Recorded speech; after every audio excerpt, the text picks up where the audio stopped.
probably not the guy that most people would bet on. Who wins? It's like a little kid fighting a bunch of sumo wrestlers. Usually the sumo wrestlers win. We're a little scrappy company. Every now and again, a little scrappy company wins. And I think this will be one of those times. Boeing or at Lockheed, but you came here. If you had a chance to go back in time and work with Howard Hughes when he was creating TWA, if you had a chance to be there at that moment when it was the dawn of a brand new era, wouldn't you want to do that? I mean, that's why I'm here. You know, there are American heroes who don't like this idea. Neil Armstrong, Gene Cernan have both testified against commercial spaceflight and the way that you're developing it, and I wonder what you think of that. I was very sad to see that because those guys are, those guys are heroes of mine, so it's really tough. I wish they would come and visit and see the hardware that we're doing here. And I think that would change their mind. They inspired you to do this, didn't they? Yes. And to see them casting stones in your direction. It's difficult. Did you expect them to cheer you on? So they're hoping they would. What are you trying to prove to them? What I'm trying to do is to make a significant difference in spaceflight and help make spaceflight accessible to almost anyone. And I would hope for as much support in that direction as we can receive. Had that third failure in a row. Did you think, I need to pack this in? Never. Why not? I don't ever give up. There are people who've been in the rocketry business for decades who say about you that you don't know what you don't know. Well, I suppose that's true of anyone. How can anyone know what they don't know? But when critics say you can't do this, your answer to them is, we've done it. We can see those chopsticks now. This is absolutely insane. On the first ever attempt, we have successfully caught the Super Heavy booster.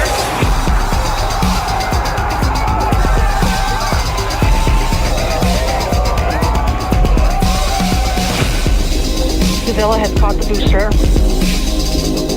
Chip avionics power.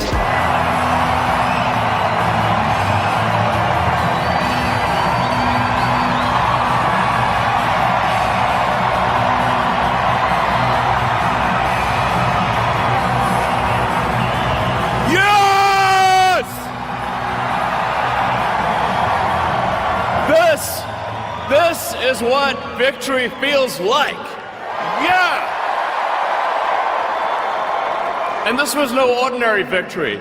This was a fork in the road of human civilization. I don't agree with his political position because, and I know it because he shares so much of it. Or there are advertisers on Twitter that Linda Yaccarino will come and say, you gotta stop, man. Or, I can't get these ads because of some of the things you tweet.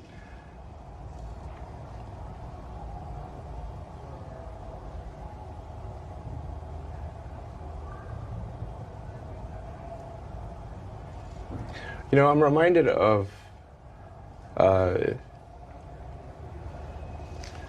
the scene in The Princess Bride. Great movie. Great movie. Where he confronts the person who killed his father. And he says,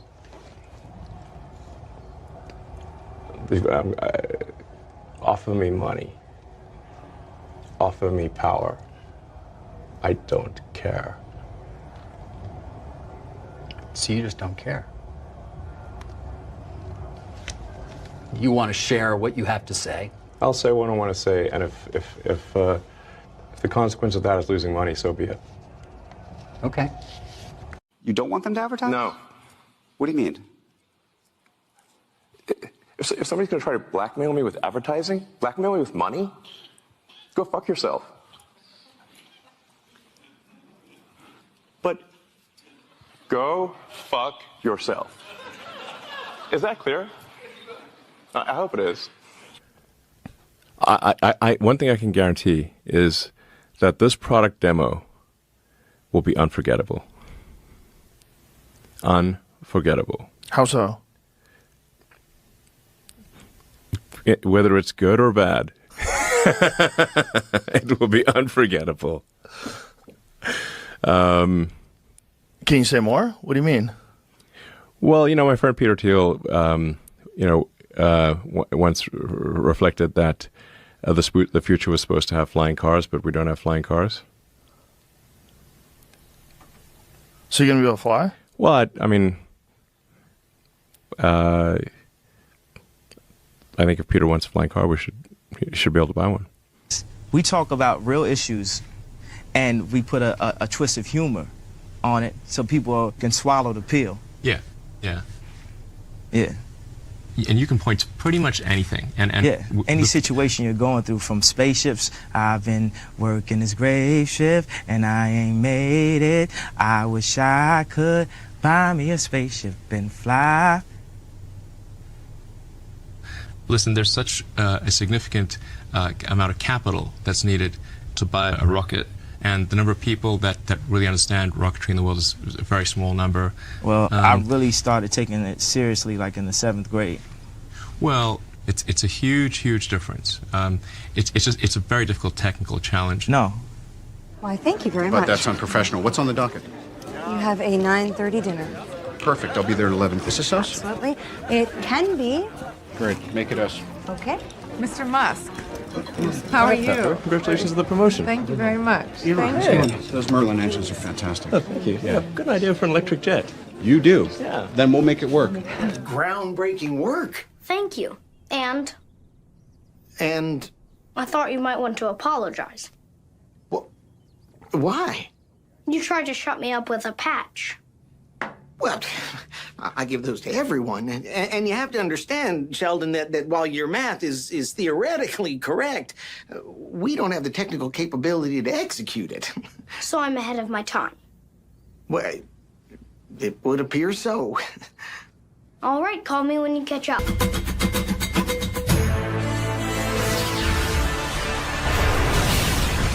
For the first time, SpaceX has successfully landed its Falcon 9 rocket on a drone ship in the Atlantic Ocean.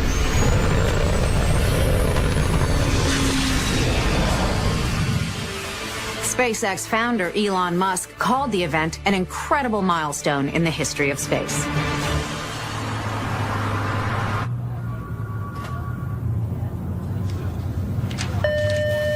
Elon, the CNN reporter's here to talk to you. Hang on. Send him in. Oh, look. Someone hardly touched their pumpkin pie. Want to share it with me?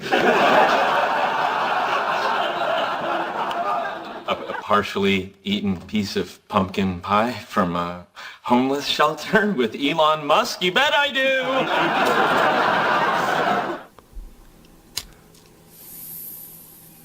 So is that a joint? Or is it a cigar? No. Okay. It's marijuana It's inside weed. of tobacco. Oh, okay. So it's like pot tobacco Yeah. pods. You never had that? Yeah, I think I tried one once. Come on, man. You want some of that? You probably can't because of stockholders, right? I mean, it's legal, right? It's totally legal. Okay. How does that work? Do people get upset at you if you do certain things? There's tobacco and marijuana in there. That's all it is. The combination of tobacco and marijuana is wonderful. Hello, everybody, and thank you all for joining the most historic day, a real special day. I never go lives on Fridays, but I cannot miss this. This is one of the most important days in history. I know a lot beg to differ, and people really hate Elon. Look, he's the world's first trillionaire. You're going to hear a lot now from him. The news will just keep going on and on. Talking shit. People are going to say how bad this company is, how bad their numbers are. And we're going to get a lot into it. I know a lot about this company. I absolutely love this company. I tried to buy shares, only one fulfilled. And I'm so ready. I got my Tesla hat. I got my Robo-Taxi shirt. We got my flamethrower here in the back. And seriously, everyone watch. This is my biggest live stream. Yeah, this is quite crazy. We have over 120 plus people now watching. This is really awesome. And I really appreciate everyone watching because there's so many other SpaceX live streams. I'm going to make this as interesting as I can. I really do know a lot and have a lot to share. And beyond SpaceX live stream right now. The biggest YouTuber in the world, Mr. Beast, is live. He's never live. He's about to hit 500 million subscribers, 500 million subscribers, and you guys are here watching me. That is insane. Thank you guys so much. This is a lot of fun. First of all, welcome Nicole. Nicole is a fellow friend, fellow YouTuber and TikToker. Hello, thank you so much for joining. This is going to be fun to chit chat because I am a big bull of SpaceX and Elon Musk. Nicole, I don't know, where do you stand before I put you in a? where do you stand on all this?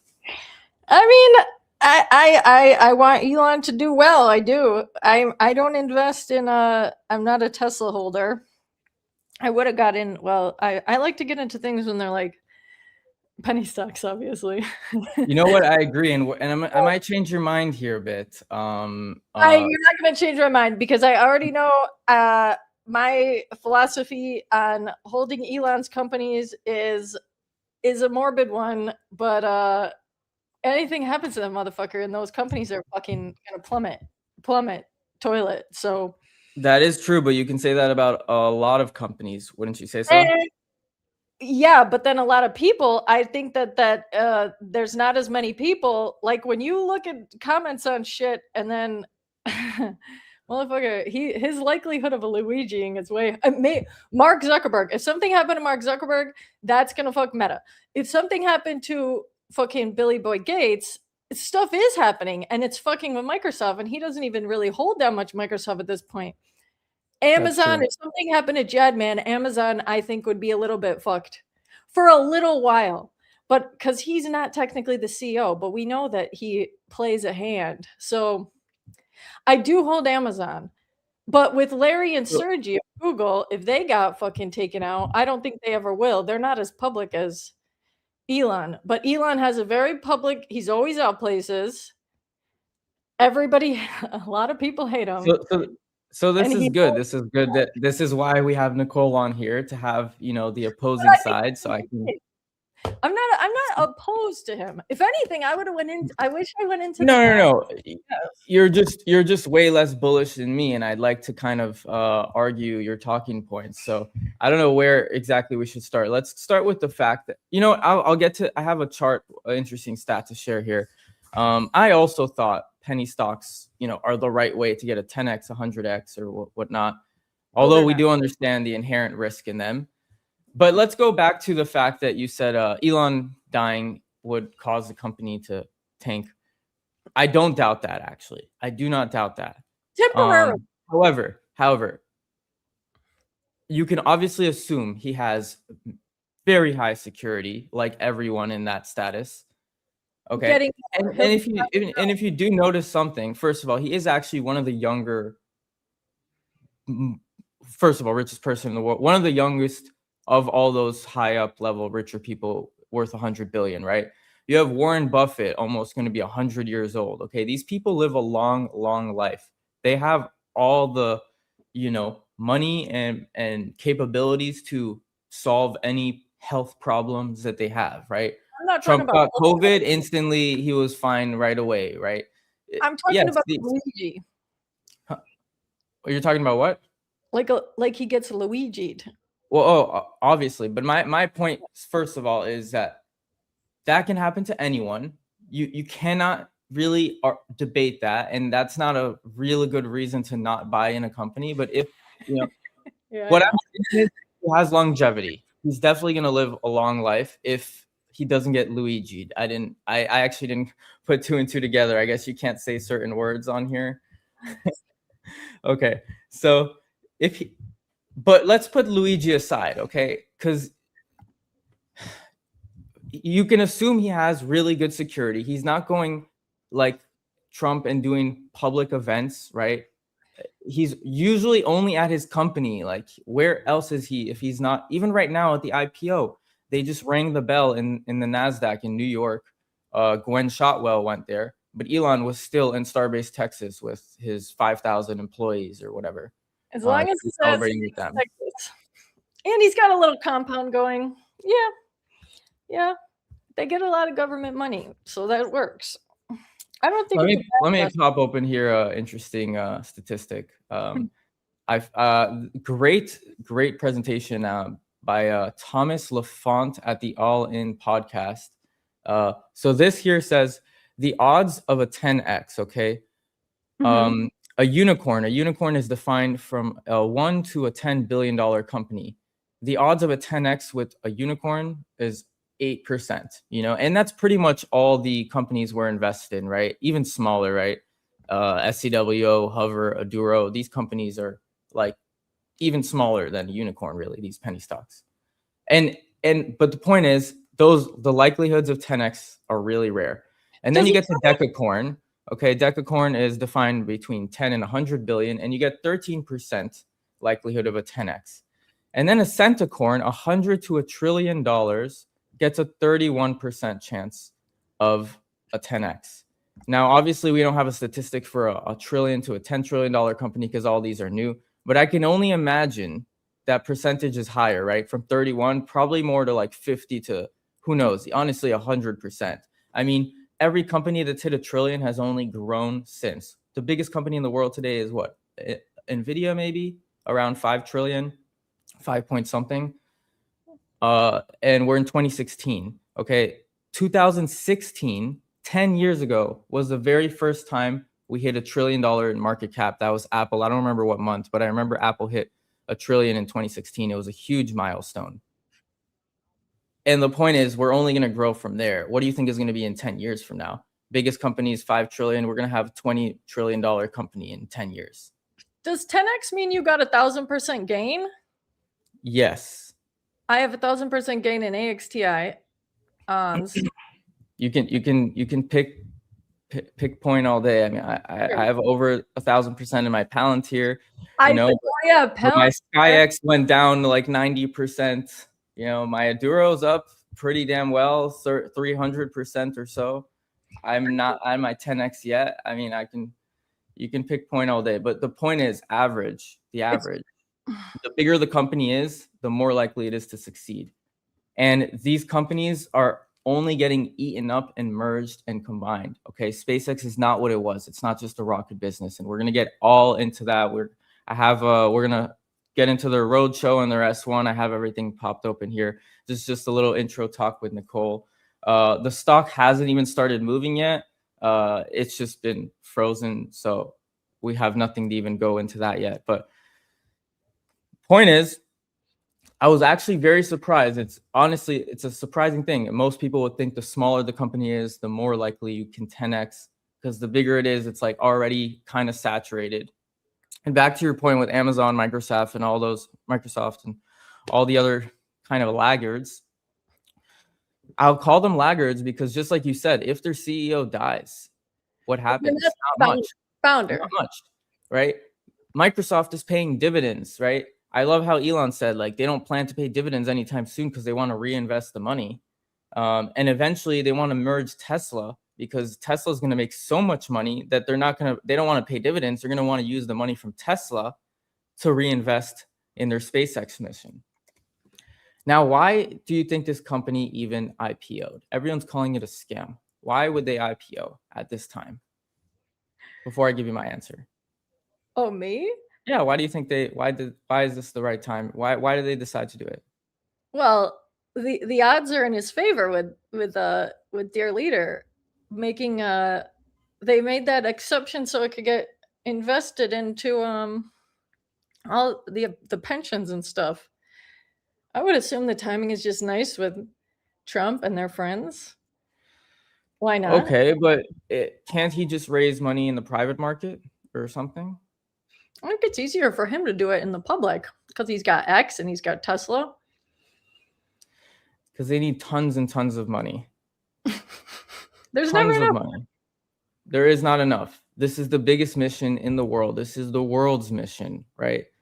We're becoming, you know, what do they call it? The Kardashev scale, right? We're growing up and they want to get away from the internet cables and whatnot, and they want to do more satellite internet. I know that Sean Duffy said he wants at least 3 satellite internet providers. So that'd be SpaceX via Starlink, Amazon, ASTS, when they can get somebody to launch their shit, probably Rocket Lab.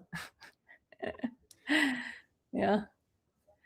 The TAM is actually way bigger than you think. I mean, if you were to go back a few years ago, those companies you just named, you would have never predicted that they would have been a customer of SpaceX, correct? Rocket Lab's not a customer of SpaceX, but ASTS, yeah, I knew that. Amazon's bought Global Star, so I don't know what Amazon does. Amazon do anything? Blue Origin doesn't do anything with SpaceX, do they? No, they are kind of competing. I think they no, they're really competitors. However, Blue Origin is not doing well, and that's actually goes to show you just how hard it is to compete with. Well, not just I Elon, thought but the space economy. when Jeff Bezos was selling a bunch of shares of Amazon, like it was at around the time they were talking about the TikTok shit. I thought Jeff was selling shares to buy TikTok, but then it came out that he had been selling his Amazon shares to funnel it into Blue Origin, which also makes sense. So that's what he was doing. Crispy says data centers in space. We are going to get to that. We're going to get to that. You know what? First, let's start with the basics. Okay, the launch business, the business that makes the least amount of money, but is the enabler to all the other businesses. And I love in the roadshow, the fact sheet. I'm not sure where, or the S1, they explain it like, you know, their launch business is what enables them to find other opportunities that are $1 trillion markets. Like they're not trying to reach $1 billion markets. They're trying to reach only $1 trillion markets. So that's the internet business that they've basically. Here's where the big. I didn't answer before. Why are they raising capital? Why do they need $75 billion? In the little title there, I put to take us to Mars and beyond. But really, the answer is right now is to fund the proven business model of Starlink. Okay, Starlink is completely like working, and it's only getting better and better because they here. Let me show you something. They're in their 4th version of Starlink. Okay, they had Starlink 1, 1.5, 2, and then now we're in the 4th version, which is V3. Let me just play this little clip. You can see the size difference going from the 2nd version, the 1.5, to V2 to V3. Now, forget the size difference. What does this actually mean in numbers, in possible revenues? I'm not gonna get into and showing other people's projections. You know that people can have their own projections, but I saw numbers that get from to 2030 in about 5 years. Starlink will be about getting $500 billion in revenue, whether you believe it or not. Because right now we are super early. The facts are. Let's go to the fact sheet. Actually, I think the roadshow is better. There's quite a lot to go through here, but there's one specific slide that really gets the picture across. Oh, actually, this is something I really love too. And Elon's spoken about this many times. It usually takes 3 iterations to make something great, to make something like as perfect or good as you can. And I think that is so true. As a web developer, someone I built Chrome extensions and I've done all sorts of little projects. It takes, usually startups understand you come up with an MVP, you create iterations, even in funding, right? Usually you don't just raise a Series A, you go to Series B, Series C. Usually by the time you get to Series D, that actually looks bad. Series C is just about the sweet point. And the point here is, look at the Raptor engine. They iterated to the 3rd Raptor engine, which you can see how many less parts, how much more efficient it looks. And they just flew this thing for the first time not long ago. All 33 Raptor engines with the new V3 engine in the Starship. It was the first time. It was the last Starship, the 12th one that landed beautifully. Chopsticks, everything. The comments are going a little crazy here. Okay, cool. So we're going to move on. So point is, V3, very important. And we finally reached V3 with Starlink, okay? So Starlink is really optimal now. And what does this mean for the business model? All right. And they have a lot. There's so much to this business, okay? All right, but here, this is a great one. Let me close this chat so you can see everything. Okay, the Falcon 9 was their first rocket. Their first rocket was only able to carry 23 metric tons, which was a big efficiency from what NASA basically had. To take satellites, like AT&T satellites up outer space or whatever, it would cost something about $20,000 per kilogram. Falcon 9 absolutely changed that, went from about $20,000 to like $2,000, a 10x in improvement, okay? Still very expensive, but still a very big improvement. Fast forward, we go to the Falcon Heavy, carrying 64 metric tons. Number of flights, only 11. Falcon 9, 620. This is their main business. A very expensive rocket, but still, clearly, they've proven that it works, and the business model is proven because people have flown the thing. They've taken many cargo, with it. They've taken people, astronauts, to outer space, to the ISS, right? I'm not sure if it was the 9 or the Falcon Heavy, but the point is they've proven it. Falcon Heavy can now carry much more. So that actually decreased the price. From now like 2,000, their price went to like something like another 10x or so, really, like maybe 200, 300, 400. I'm not sure exactly. Point is, very big improvement from original 10,000 to like a couple $100 per kilogram to move things around. Starship completely changes that. It goes to like a couple dollars, which is insane. I don't know the actual numbers, maybe tens of dollars. But the point is, a whole like almost 100%, 99% cheaper.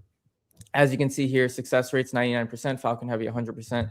Starship is still in testing phase, but the last one they've just flown has been super successful. Right now, the 13th mission is to fly with Starlinks, and the cost of this mission, each Starlink, will provide each Starship with they're going to take about 100 metric tons. I forgot how many Starlinks they take, but it's going to be 20 times better because they're taking more Starlinks, and the Starlinks are more efficient. They're bigger. Each Starlink produces 20 times the efficiency as a current V2 Starlink, and they're going to be able. So the point is, each rocket with all the Starlinks is going to cost $500 million in CapEx.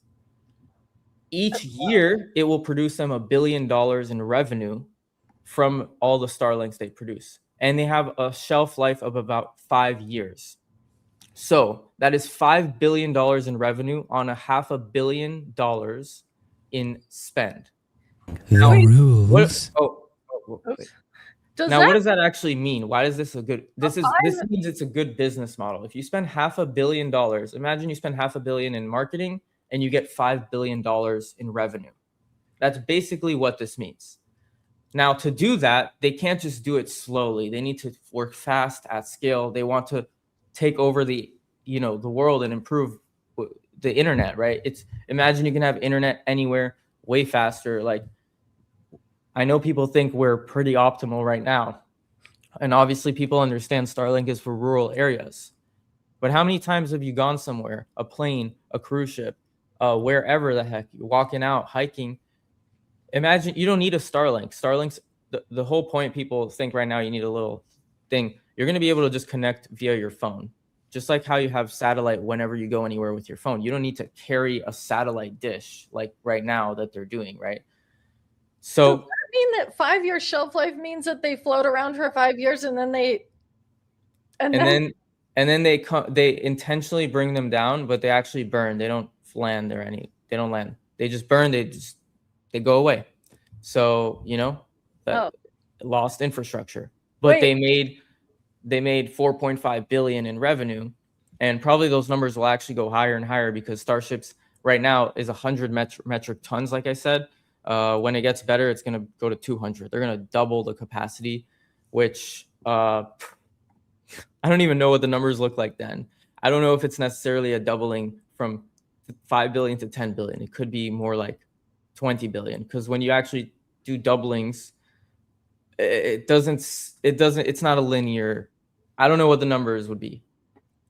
But the point here is they have a proven business model with Starlink, and we haven't even gone to data centers and outer space hospitals that I believe no one's talking about. Even Elon hasn't talked about outer space hospitals, but they will get there. Okay, he's talking about anytime they find $1 trillion opportunity. This is $1 trillion opportunity. We're gonna get to that. Just a quick summary on that, because in case I forget to get to that, because we do have a lot to get to. Outer space hospitals, what I mean is outer space you can solve for so many things. You can solve almost any cancer. You can recreate organs like the heart. I don't know about the brain, but you can recreate the heart and almost any other organ, because gravity is what kind of makes a lot of things hard. So when you have zero gravity and just I guess there's efficiencies to make. Redwire is trying to do that. Redwire with a Aspera. But wait, B. Jules wants me to talk about Velo, because SpaceX was Velo's first customer. And they built the engine, they said, because then in 2024, SpaceX stepped in financially supporting Velo during a period of corporate restructuring, and SpaceX signed an $8 million agreement for the intellectual property. So Velo has their 3D additive metal manufacturing. Oh, that's right. Yeah, that's super cool. Except I don't know if SpaceX still pays Velo, because I find conflicting things that they just took the licensing and now that's that. But then I had also seen that Velo was selling them these other things. So I'm not all the way sure. Crispy. So let me see if I can pop open here where was it? Their plan. And I see someone is asking, it's a good question. Is it overvalued?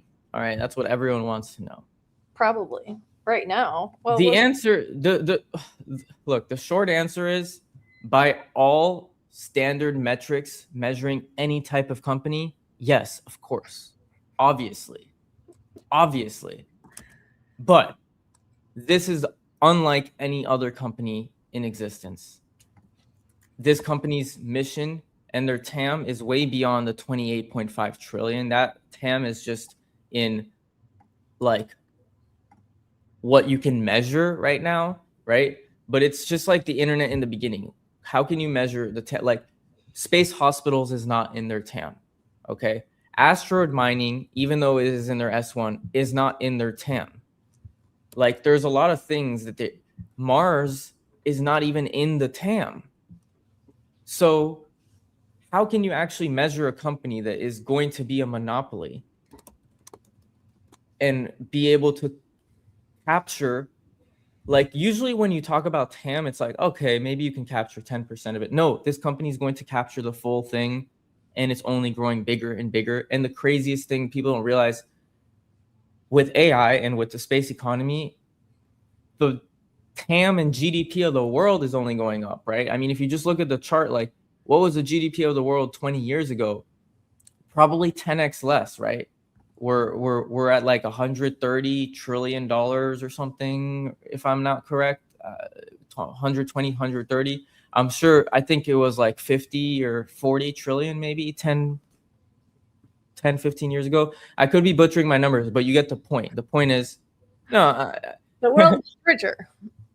Yeah. Yes. And it's, and with how fast the world is scaling now with AI and robotics, it's going to start, taking over. I mean, can you imagine how much bigger the world's going to get? No. And so how can you actually quantify a company like SpaceX?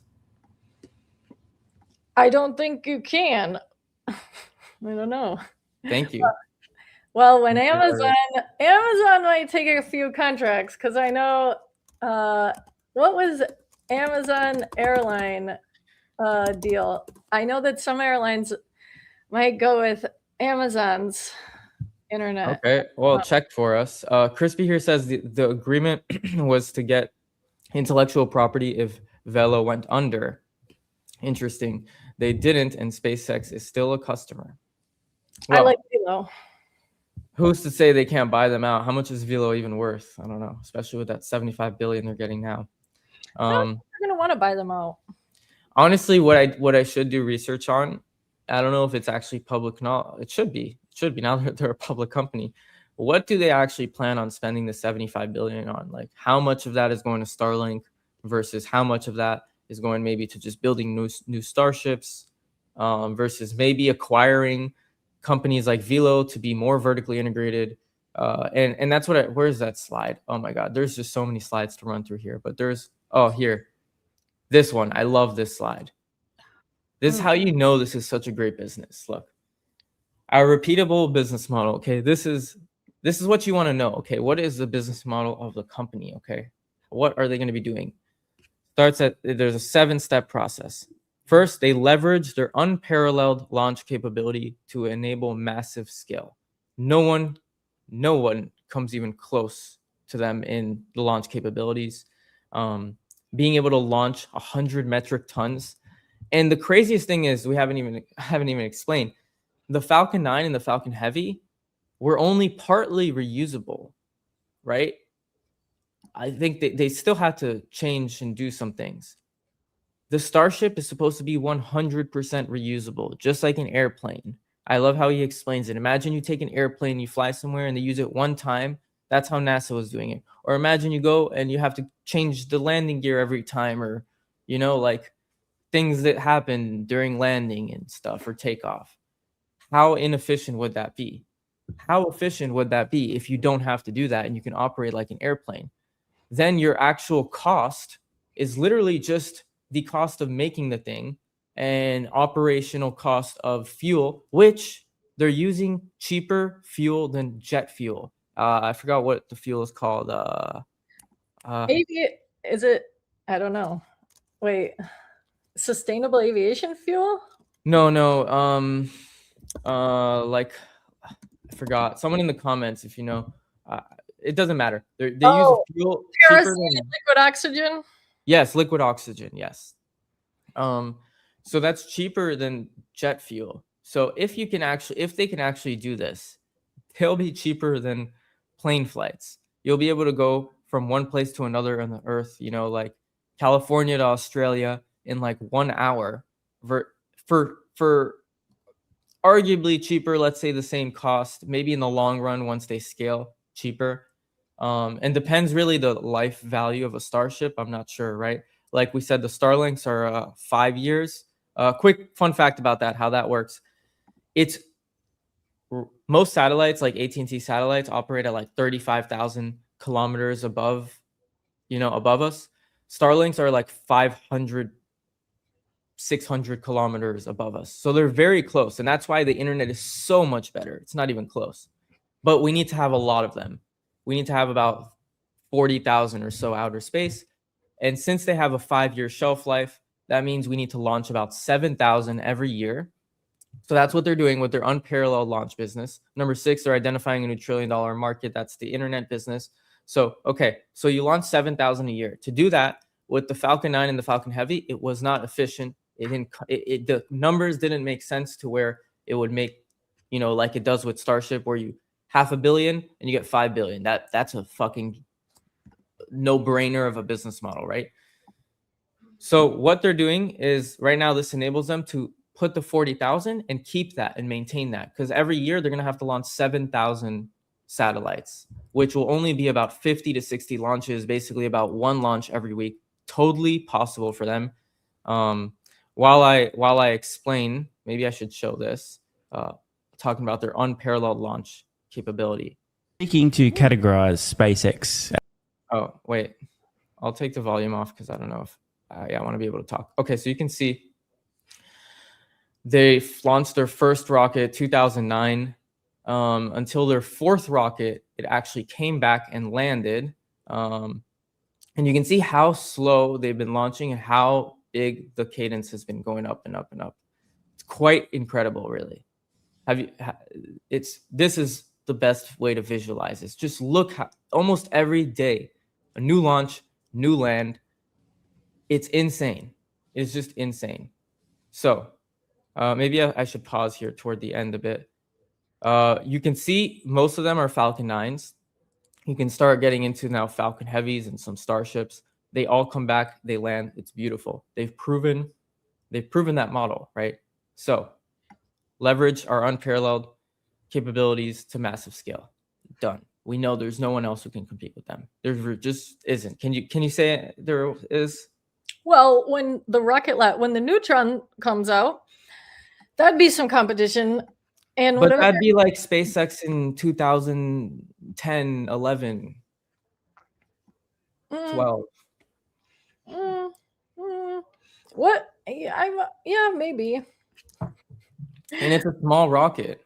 No, the Electron is a small one. The Neutron's supposed to be the bigger one. How big? Chris would probably know. What does Chris say? Wait, Neutron compared to Falcon. I know it can launch. How many metric tons can it take? It's going to be the direct. While you find the number, I want to just give a shout out to my favorite YouTuber on this earth, Mr. Beast. Guys, he's still live. He only needs 40,000 subs. I know I have nowhere near that to even help, and we only have 150 people here. But it's crazy because I know the people who watch me don't even know who Mr. Beast is. Like one of my good friends, Mark Berry, right? He's a pilot and aerospace engineer. He never knew who Mr. Beast was until we talked about it. It was so funny. I think Mr. Beast is like, well, that's because isn't he more? How old is Mark? I don't know, but it doesn't matter. This guy's he's about to hit 500 million subscribers. This is crazy milestone for him and SpaceX Day on the same day. Quite crazy. They got to do a collab one day. Rocket Lab's payload's 8,500 kilograms, whereas SpaceX is 17,400. So sorry, I missed that. Say that. How much is Rocket Labs? 8,500. Versus 7. Okay, so like 40% of payload to LEO 15,000. Wait. The 18,000 you're saying is Starship? No, wait. Rocket Lab's payload to LEO is going to be 8,500 kilogram, and then the SpaceX is saying Falcon 9 17,400, and then a payload. That's a Falcon 9 17. Yeah, that's right. 8,000 is 8,000 is less than the Falcon 9. 8,000 is only 4 metric tons. That would be. Yeah, then SpaceX will still be able to do that. Their first rocket was able to do that. Yeah. Oh my God, I gotta sell my Rocket Lab. That's crazy. I didn't know it was that little. Wow. Is it not that little? Well, the target launch price is 55 million, whereas SpaceX's target launch price is going to be 62 million. Advertised base price, though. So I guess we'll see. Yes, but that launch price gets you so much more. And here's the thing that let's get into the business model. Identify and create new trillion-dollar markets. Okay, data centers is a new one. Right now, we're talking about Starlink primarily because this is their bread and butter and what actually is making money and what's going to grow to a $500 billion revenue company by 2030, really soon. 5, design a solution with world-class engineering and first principles thinking. They did that. They created their own satellite in-house. Okay, they designed the solution instead of outsourcing to someone else. Apply the algorithm. Okay, the algorithm, they call this concept, it's earlier in the slides, but make something less dumb, delete processes. Well, actually it was in the Raptor slide here. Make the requirements less dumb, delete the part or process step, optimize, accelerate, and automate. And that's how you're able to optimize to getting something like this V3 of the Raptor engine. Same with the satellite that I showed earlier. And that's just going to continue on and on with every business, right? That they got the Optimus, even though that's Tesla, that's going to somehow merge with SpaceX because they're going to need robots in the moon and, in Mars and everything. So design, you apply the algorithm. 3, vertically integrate all the way to the end customer. Okay, literally from the launches to putting up the satellites to the operations, selling the dishes, and providing the actual internet. That's all through SpaceX, which is crazy. There is pretty much no middleman, maybe some little parts or something. But I mean, for the most part, this is their goal, to do it all the way to the end customer. And we're just talking about Starlink, right? What happens when you get to things like we talked about space hospitals or whatever, right? He just talked about in the Ring the Bell, it was amazing. He, like, right before the 930, he just brought up, like, the goal is to make you to be able to go outer space if you want to. And he's not saying, and he said, like, not you, like just astronauts or, or scientists or whatever. You, anyone at home who's watching, any kid or whoever, like, if you want to be able to go outer space, you're going to be able to do that with this company one day. I mean, what kind of mission is that? That's just incredible. To continuously drive the cost down and throughput up, which is exactly what they've done. Starlink V3, Raptor engine. Now we have the Starship going from Falcon, V1 of the Falcon. Falcon Heavy is V2. Starship is V3. Way cheaper, and the throughput is up. Fucking incredible business model. And the last one, generate significant cash flow and reinvest it in the business because there's no end to investment. Like, this is the thing about his company and like, it's a cycle back and forth. There is always a new $1 trillion market opportunity. And it's crazy that companies like Microsoft and Apple are being laggards in that sense. Like, really, what is Apple innovating in? What is their new $1 trillion market opportunity? Nobody knows. They're barely even getting into AI, which is crazy. And wait, and one last point. All the other companies' new market opportunity are all getting into the same shit together. It's like they're just copy pasting their business models of AI and compute, when SpaceX is actually the one who's doing it the best, and they're innovating. Like, they're getting into new stuff. Like, I don't know. I feel like these companies don't have the innovation anymore because they don't have the. Once you get big, you get laggard. I don't know. What? Sorry. Apple just said they were going to use everyone else's AI, and they were just going to provide the devices. They had said something along those lines. They're not going to do an AI thing. Right. So what's the next $1 trillion market opportunity? They're sticking to their same devices. They're just going to keep selling iPhones and MacBooks. I don't know. I guess they build their shit is easy to use. My dad uses it. My son uses it. If I gave my son a regular old tablet and then an iPad, he would just throw it in my face. So I think part of it, they're kind of like cigarettes. They get kids hooked on their shit at a really young age. And then that's like, I think that's a good business model too, Yeah, that's fair. But my point to that is that they're not going to die. I'm not saying Apple's going down, but they're not really growing to new $1 trillion market opportunities. They're not growing as fast as you want if you're invested in a company. Plus, as long as like Huawei phones are banned in Western countries, then Apple has a really good situation going with that. I guess I will say, let's see what happens with the new CEO. Tim Cook was more about, let's see this new CEO, what he actually does. But I don't want to get into Apple. I was just giving the point that most of these big companies are not innovating as much as Elon. Not saying they aren't. They obviously are. But it feels like they're all going in the same pace and just copy pasting each other. Like, maybe I'm wrong. But let's focus on SpaceX. Huh? I think Amazon innovates pretty well.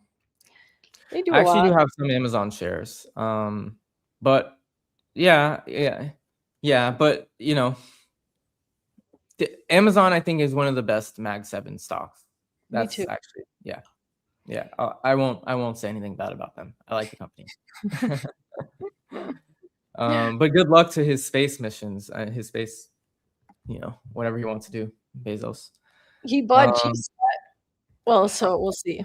Also, just on a PR level, I know obviously Elon has a lot of hate, and I'm not going to shed any light in the bullshit that's happening in New York right now.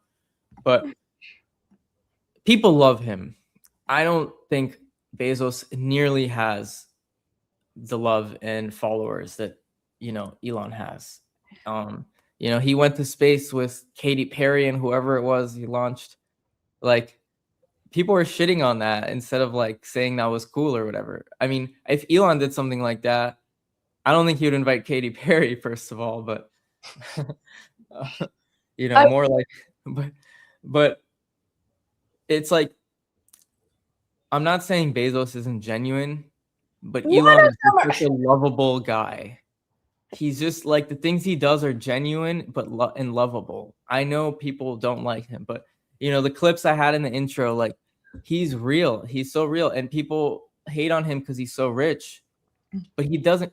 He doesn't care about the money. That's why I played those clips, and it got into like serious, into like more fun, right? The Kanye clips, the him in Silicon Valley and whatnot, or not Silicon Valley, the young Sheldon, but that was just to try and humanize him a bit, because people forget like this guy is like cool, like a normal guy. Like he's the richest guy, but he's still like a normal guy, and like he's a funny guy. I love when he makes jokes and I laugh at them. And then when he has serious moments like that, how he, did you see that clip in the beginning? How he said the story of the Princess and the Bride, how he felt about money. His answer was like, "Give me money, give me power. I don't care." Like he just wants to do what he wants to do. Yeah. And what he wants to do is solve huge problems in the world. And that's why I fucking love the guy. Like, how can you hate on that? Well, yeah. Yeah, he's like a totally normal guy. Oh my god. I know. He's not, but There's some things. I mean, yeah. What do you think? African. Yeah, white South Africans are just a different type of people. That's a different type of people. You can't really explain it. What do you mean? I don't know actually what you mean by that. I was watching a little video because the World Cup is on right now, and I just bet on Mexico versus South Africa. I won some money. Mexico won. That's great. I did not bet on South Africa, but I am betting on this South African.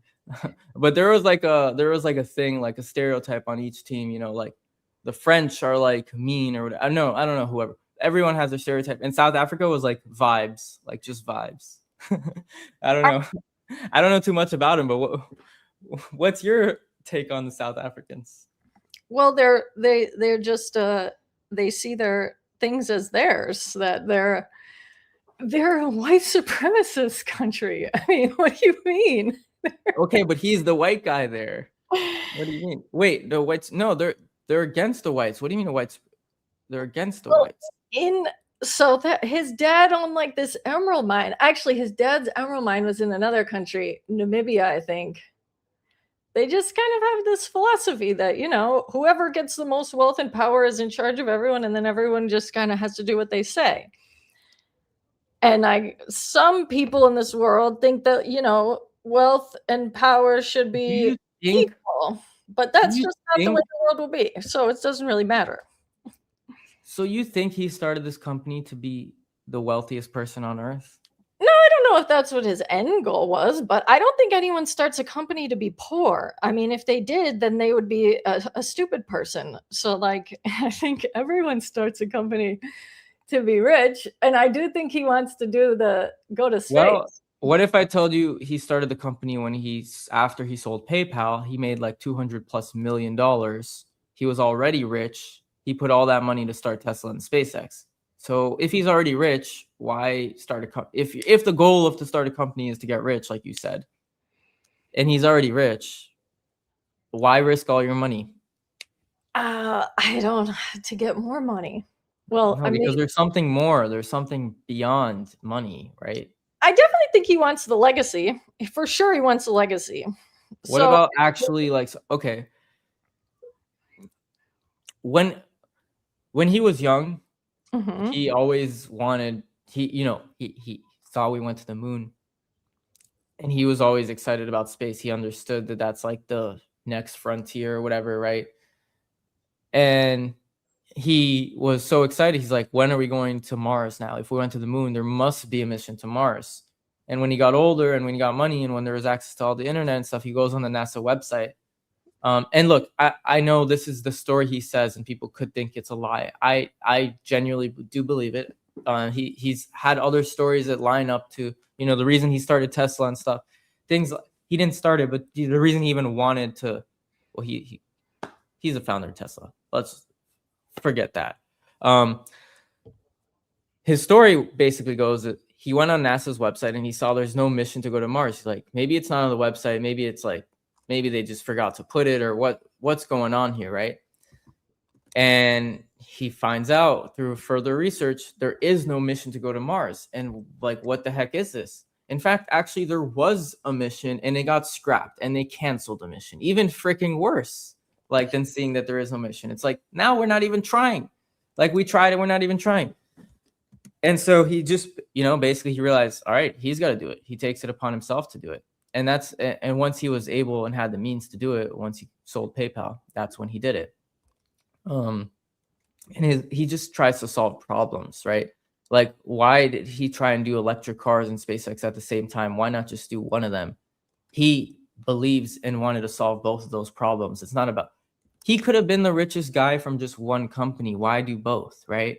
And it's not even both. You got Neuralink, you got the Boring Company that I love, by the way. I wish I could invest in the company. If anyone's listening has some shares as an insider, please, I beg you, I want to buy some Boring Company stock. That is the next biggest company. I fucking believe it so much. But anyways, this one, infrastructure and tunnel. I heard about that one. He believed a robot could rebuild its on another planet. Oh, you know what? Didn't even get into that, but manufacturing in space, manufacturing on the moon is going to be so much better and more efficient. Did you see his magnetic rail idea? I don't know if I can find that anywhere in here. For space or Vegas? Yeah. You know what I'm talking about? Is it in space? Initially, we thought we're going to launch to the moon, and then we're going to launch rockets from the moon to Mars. And we are going to do that, actually, my bad. But another thing they realized is in space, you don't need actual jet fuel. You don't need any fuel to launch. You'll be able to, I don't think this slide is on here. You'll be able to basically, I don't know if you've seen it. It's like imagine like a train blasting off satellites, zero cost, all through magnets, no fuel. You just use, the magnets, send it on the trajectory. And really the only fuel needed is inside the satellites, which I didn't get to, which the satellites are rotating around Earth at only 500 kilometers, 600 above us, right? And it's gradually falling all the time. It's slowly falling because of gravity, but it has a little bit of fuel to thrust it and push itself back up a little bit. But because it's so close to the surface, it has a lot of like drag, and that's what slowly breaks down the satellite. And that's why it has a 5-year lifespan. And once it's basically not working anymore, not optimal, they just let it go like further down, maybe to 400 or whatever, and they just let it ride until it burns away. That'll be good. When is he supposed to pull down this International Space Station? Pull down?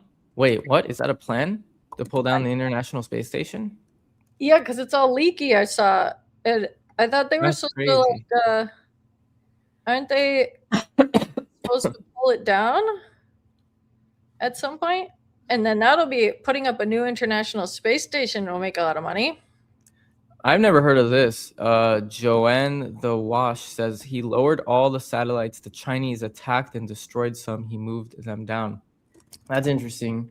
Fuck the Chinese. What can I say? That sucks. Wait. They were selected to build a U.S. deorbit vehicle worth $843 million when the International Space Station is retired.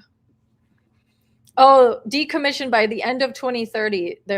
That's when they're supposed to do it. But I don't know if that's going to happen sooner, because I heard there was a whole bunch of Snicklefritz up there and it was leaking. International Space Station leaking, and then the people are all fucked. That's crazy.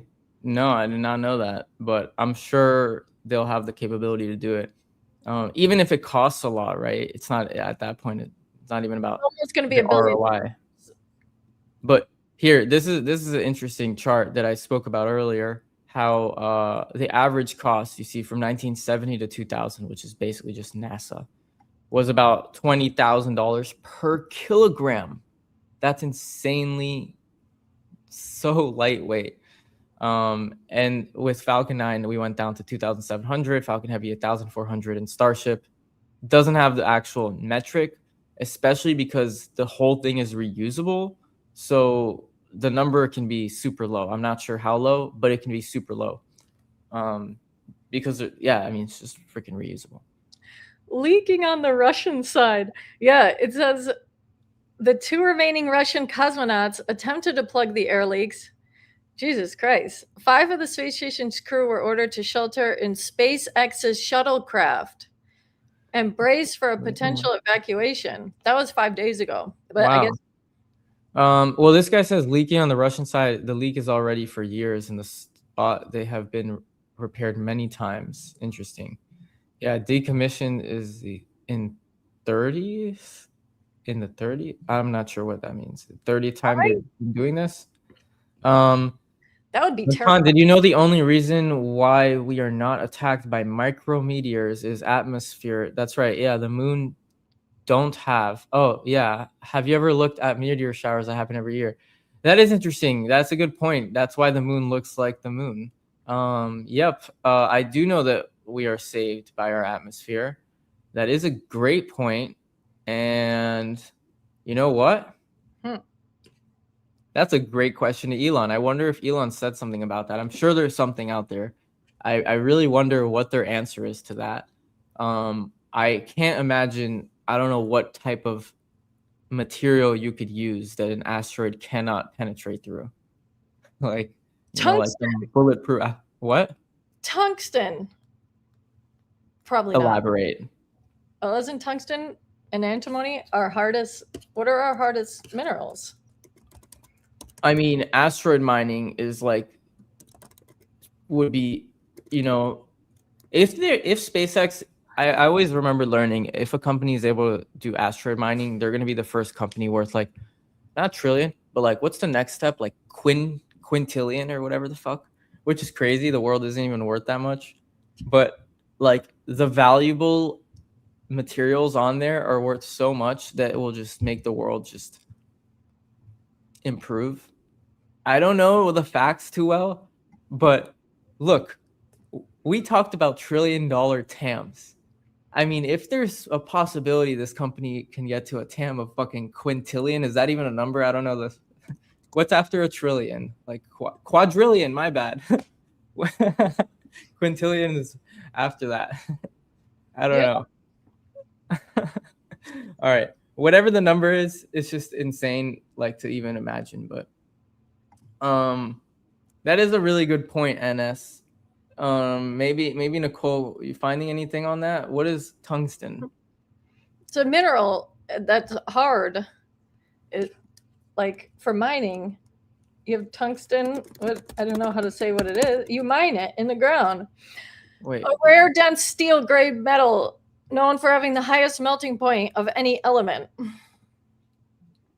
Can you ask if it's stronger than asteroids or something? I mean, the thing is, it's not even about the material being stronger. It's coming at how many thousands of miles per hour at you. Yeah, I don't think so then. Okay, there we go. That's all I need to know. There is no material. Yeah, of course not. Maybe we're not really in space. Yeah, I mean, it's crazy. Elon has taken us out of space, but he does believe in the simulation theory. Tungsten is a W. Tungsten is very heavy, though. Well, I guess it's definitely not. Tungsten's not going to be enough. All of my chats were in Matan's channel. Nicole is the popular person. I interviewed the CEO from ALM Tungsten Miner. Oh, that's right. He did. Guys, check out Rad Hard Tech on X. Crispy.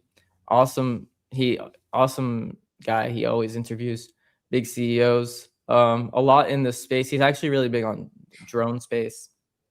But shout out to my guy Crispy watching us here.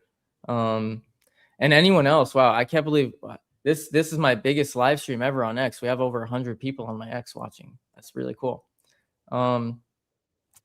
And yeah, I really thought this would start trading. I think it starts trading maybe at 12, I saw, but I don't know, because I saw conflicting times. It's a little confusing, but maybe we should continue selling people on the SpaceX dream here, and maybe slowly selling you. I don't know where you're at, but hey, you've learned some things today, right? I got You've some learned. NASA shares, so I'll see what that does.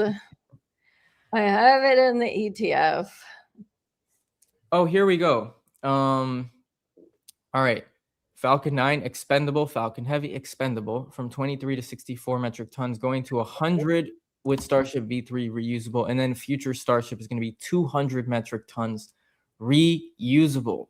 I mean, going from expendable to reusable is already a big milestone, and actually doubling the capacity you can carry is just like insane. If you guys believe in freaking Rocket Lab and their 8,000 pounds, like, damn. I don't know why people don't get this. It'll be big. They'll do well. And we haven't even talked about compute, right? Like with the robots and AI advancing and all these agents, like how much compute the world needs is not enough to do on Earth. Like obviously we're going to need to do it in space. Like we can agree to that, right? We all understand that now. So who the fuck else is going to do it? Only this company is going to provide all the compute to the world. And the thing is, you think this company is going to go bankrupt or go down? Like even if it goes down and you lose some money, I'm in it for the long run. Like I only got one share. I was planning honestly to get my 10 shares allocated, sell at 200 and wait to buy back down. It's only one share. I'm going to hold it. I'm going to dollar cost average. If it comes down, I'll be freaking happy because I'll be buying more. Like I'm young. I don't need the money right now. I'm assuming a lot of other people, even if you're not young, do you really need the money right now? Maybe the answer is yes to some folks, but to me, I want to invest in my future, and I think this is the easiest, like no-brainer way actually that will be like a safe investment. I know it's kind of crazy to call this a safe investment, but in 10, 20 years, there's no doubt that this will be bigger than 1.75 trillion, right? So if I'm putting my money in, I know I'll have my money still and it'll actually grow in the long run. I think it's that simple. So obviously there's other investments that you can grow your money with, but as far as like what I know will be around in 20 years and will be a $20 trillion plus company, this is the only one I can bet on. But I obviously still like my other penny stocks, you know, hopefully those get to a couple billions in market cap and I'll be happy. But those are not companies that I would hold for life. This is one that I would like undoubtedly like never even worry about and hold for life and pass down, you know, like that's why I'm here. This is the biggest, most important company, most important mission in the world. I never live stream on a Friday. I don't know how long this will be until they start trading. You know, if we're going to be here for 2 or 3 hours, this will be a long live stream. Whenever you need to go, Nicole, you're more than welcome. But we did plan for this, so I know you are free a little bit. But no, I'm free for the day. Wait, what? In his Terafab semiconductor plant in Austin, that's what, when he's making the chips, that'll be something. The facility makes 2 types of chips, one for edge interference vehicles, robots, and the other another line hardened for space environments. So he is working on the Terafab, fully integrated, capable of making logic and memory chips. That's supposed to go to his space RAM, but I don't know. The standard jam flash in orbit due to radiation. If he does something with MRAM or Rocket One, I don't know. It has a 90x PE ratio. It's not making profit. Is the price justified? That is wrong. It has been profitable. It's just been not profitable 2025 because they've been reinvesting in AI. But if you don't take the reinvestment, which is the purpose of growing a company, it's very profitable, actually. Very profitable. 90x PE ratio, obviously still very high. But like we said, you can't compare this to a regular company. And that 90px ratio is actually not even crazy high. There's been companies bigger. Tesla's had higher PE ratios. Palantir's had higher PE ratios. Like the PE ratios catch up. Right now it's high, but it catches up as the revenue goes up. That's the point of these, like, That's the point of adjusted. There's like an adjusted PE ratio of some sort, right? I don't know what that's called, but there's always like an adjusted statistic to things, like given what the future will look like. And given the projections I've seen, I like to believe they're going to happen based on, these crazy numbers we're seeing. Look how much efficiency we're getting to. Starlink is going to be a $500 billion revenue business by 2030, only in 4 years. Okay. Right now, today, we use V2 satellites. Look at this. Only 96 gigabytes of bandwidth. Only 27 satellites can fly on the Falcon 9, giving us 2,600 gigabytes per launch. 20x from that is what we're doing to 61,000 gigabytes. Being able to take 60 satellites, and every satellite is basically 10 times better than the last one. 10 times better. That is insane. All right. I mean, where do we go from here if we even start to getting to V4 and stuff in the future, right? I mean, that's why but we don't even need to. V3 actually is perfectly enough. Like, they've reached V3. The business model is now you can launch these 60 satellites. You do one launch a week, basically, and you can keep up to date maintaining all your launches. $500 million per launch, giving them $5 billion in revenue. If they do 60 or so launches a year, what is that? 5 times 60, quick math, $300 billion in revenue. That is crazy. Yeah, and it only get more efficient and better from there once we have, from 100 metric tons to 200. So that 300 billion is only going to go higher.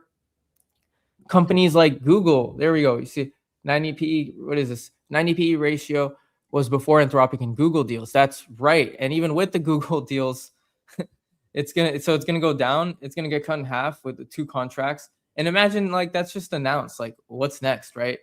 Deals with Microsoft or Amazon or whoever, who knows? But companies like Google and Amazon actually generates the highest, like 700 billion in revenue, but they have the biggest expense. Companies like Google, Apple, they generate about 300 billion in revenue. If this one fucking business, satellites, will generate 300 billion in revenue in like 4 years, then where do we go from there? Like, that's one business. And those $300 billion revenue companies that I was just mentioning are bigger than 1.75 trillion, right? What is Google trading at? What is Apple? What is Microsoft trading at?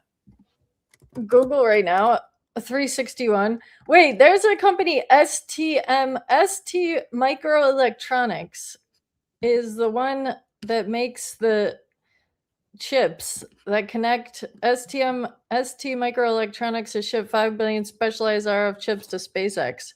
They're doing real goddamn. If you look up STM, in the last 6 months, they gained 197% since all this IPO shit started. God damn. Look, there will be a lot of small companies benefiting from this. And, if you guys can find of chips. If that's how much STM can be worth, then imagine how much GCTS will be worth if they're the ones doing the chips for fucking GSAT, which is then now Amazon. That could be big. Chip makers that make the devices that connect to the satellites is important. I didn't know it was STM. So here's the thing I like about, I showed you this, and maybe there's a lot of new people now, so maybe I should show it again. This stat that basically shows the bigger the company is, the more likely they are to actually 10x, because the more likely they are actually to, not die and actually just grow. Companies typically grow. They don't stay stagnant, especially Elon's companies. He's the complete opposite of staying stagnant. So if you just look at the statistics, how the bigger companies are more likely to get a 10x, 31%. The point to that is, oh, we lost you, Nicole. What? You're here. The point to that is that the guy who made that, Thomas Lafont, great presentation. I like how he explained it is so companies are growing faster than ever, and the possibility to actually get your money, to make a lot of 10x's is greater than ever. And so that means your opportunity costs are actually greater than ever. And being in a losing company is actually more important than ever. And picking the right companies, picking the right winners is like this is like the most important time to pick the right winners, or I else think you'll be STM. way behind. What? STM. Anyways, the only point I was trying to get to was everyone always says, and it's so true, never bet against Elon. If you want something guaranteed, I can guarantee this is going to be a bigger company than it is in 10, 20 years. No one knows what it's going to be like in the next few months, next few days. Obviously, they have a lot going for them. In 15 days, they're going to get a big influctuation of cash, like $30 billion or no, like 20. I forgot how much. Oh, no. The numbers are different. They're getting a lot of money because they're getting in all these, what's it called, in the S&P and stuff. I don't know how much of it they're getting. I know about 30 billion gets every month in the S&P. How much of that they're getting, I'm sure it's going to be a good couple percentage points. But they're getting money every month like this, not them themselves, not actual cash, but to actually keep the stock afloat. Now in 6 months, most of the investors can sell. So after 6 months, we'll see the true value. And then in 12 months, all the key investors can sell. But whatever happens in 6 months first will kind of define what happens in 12 months. If it drops a lot in 6 months, it's going to drop a lot again in 12 months. So if it doesn't drop a lot in 6 months, I'm just DCAing. That's my play. Nicole, yeah. Oh, I'm looking at this. Stock 73 just posted. You have Lays, LAES, plans to launch its first quantum security satellite on a SpaceX mission in Q4 2026. That's big for Lays. Seal SQ is that one. Quantum satellite, quantum security satellite. Does that mean they can't be hacked or whatever? I don't know. I don't know what that would mean. Like the satellites can't be hacked? That's interesting. I don't know, but we did mention earlier China's trying to take them down. That's crazy. Oh, but that's interesting too. If China tries to take them down, obviously this company is going to be very important to where the government's going to start backing them. They're not going to go bankrupt. The government's going to support and help as much as they can. And I mean, they already are. They're already working with the government.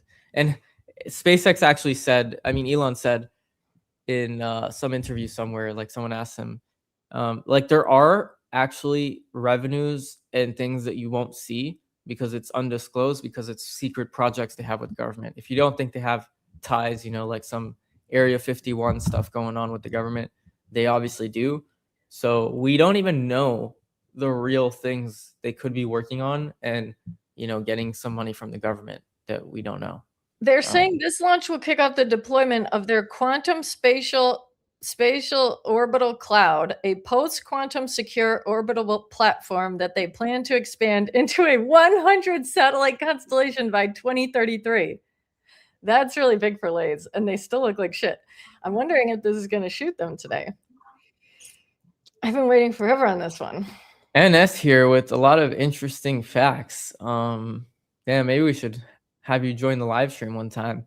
This is interesting. I did not really know.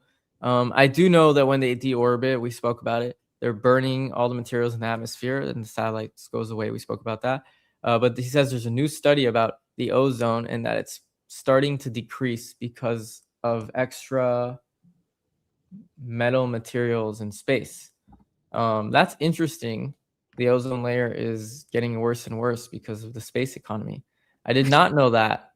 And you know what? He gives me a lot of things I did not know. The meteors going to the moon, that was very interesting. I don't have an answer to the moon stuff. But this, how big is it really affecting the ozone, I wonder? Like, come on. It can't be as bad as fucking 800,000 pounds of phosphorus. So I think they're all right. It's already. That's my thought. Everyone's so worried about that stuff. They've been talking about the goddamn ozone layer since I was in fucking kindergarten, and yeah, it doesn't exist anymore. I'm in Florida, and I remember when I was a little kid, they were like, in 20, 25 years, Florida's gonna be flooded. Not even close. I still hear it today. I still hear like on all these, if that's true, why would people be building fucking billion-dollar buildings in Miami? There's so many new buildings. It's crazy. That's just not true. I think it's true, but I don't think they're just No. It is not true. I don't believe in that shit. It's so minuscule. The thing is, I'm sure there's some recorrection or something to look. I'm not saying there is no impact, but it doesn't matter, is what I'm saying. Doesn't matter. We'll be dead. So anything that happens after we're all dead doesn't matter. Not necessarily, but I'm saying it doesn't matter from the sense of like it actually doesn't cause any effect. Like fuck, it doesn't matter. Yeah. No effect at all. I don't know. I'm not getting into that stuff. You can leave that to the liberals of New York to argue. We're gonna have our wind. I want Lay's. Why is Lay's not rising if they're gonna tell everyone that they're making quantum chips for SpaceX? This is some bullshit. Who's Lay's? I'm confused. LSQ, LAES. They make quantum quantum proof hacking chips, and the other like last week they were approved. They got some special security clearance for the US government, which I knew was going to be a big deal because now they can do this with SpaceX, and this is going to be big. What did they had said the other day? Cementing its quantum sovereign vertical stack and quantum orbital space cloud. They make the chips so that, there it is. They got their key certification and entropy source validation key milestone towards an FIPS 140-3. That is why they can do this. See, they're a Switzerland company, which shows how good they are because we know America probably doesn't want to use European companies for stuff. I like Crispy also thought you meant Lay's, the chips company, when you first said it. The chip, because they literally sell chips. LAS. Well, Lay's is Pepsi. They own Lay's is a subsidiary of Pepsi. No, but that's so funny because I know Lay's, Lay's the chips that you eat. Like that's there's two Lay's. Well, yeah, I know.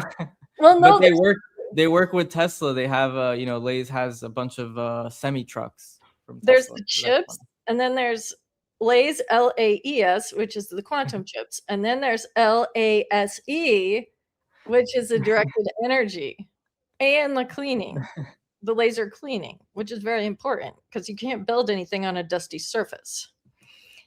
But anyways, this is excellent for Lay's and a SpaceX deal. I need them to go up.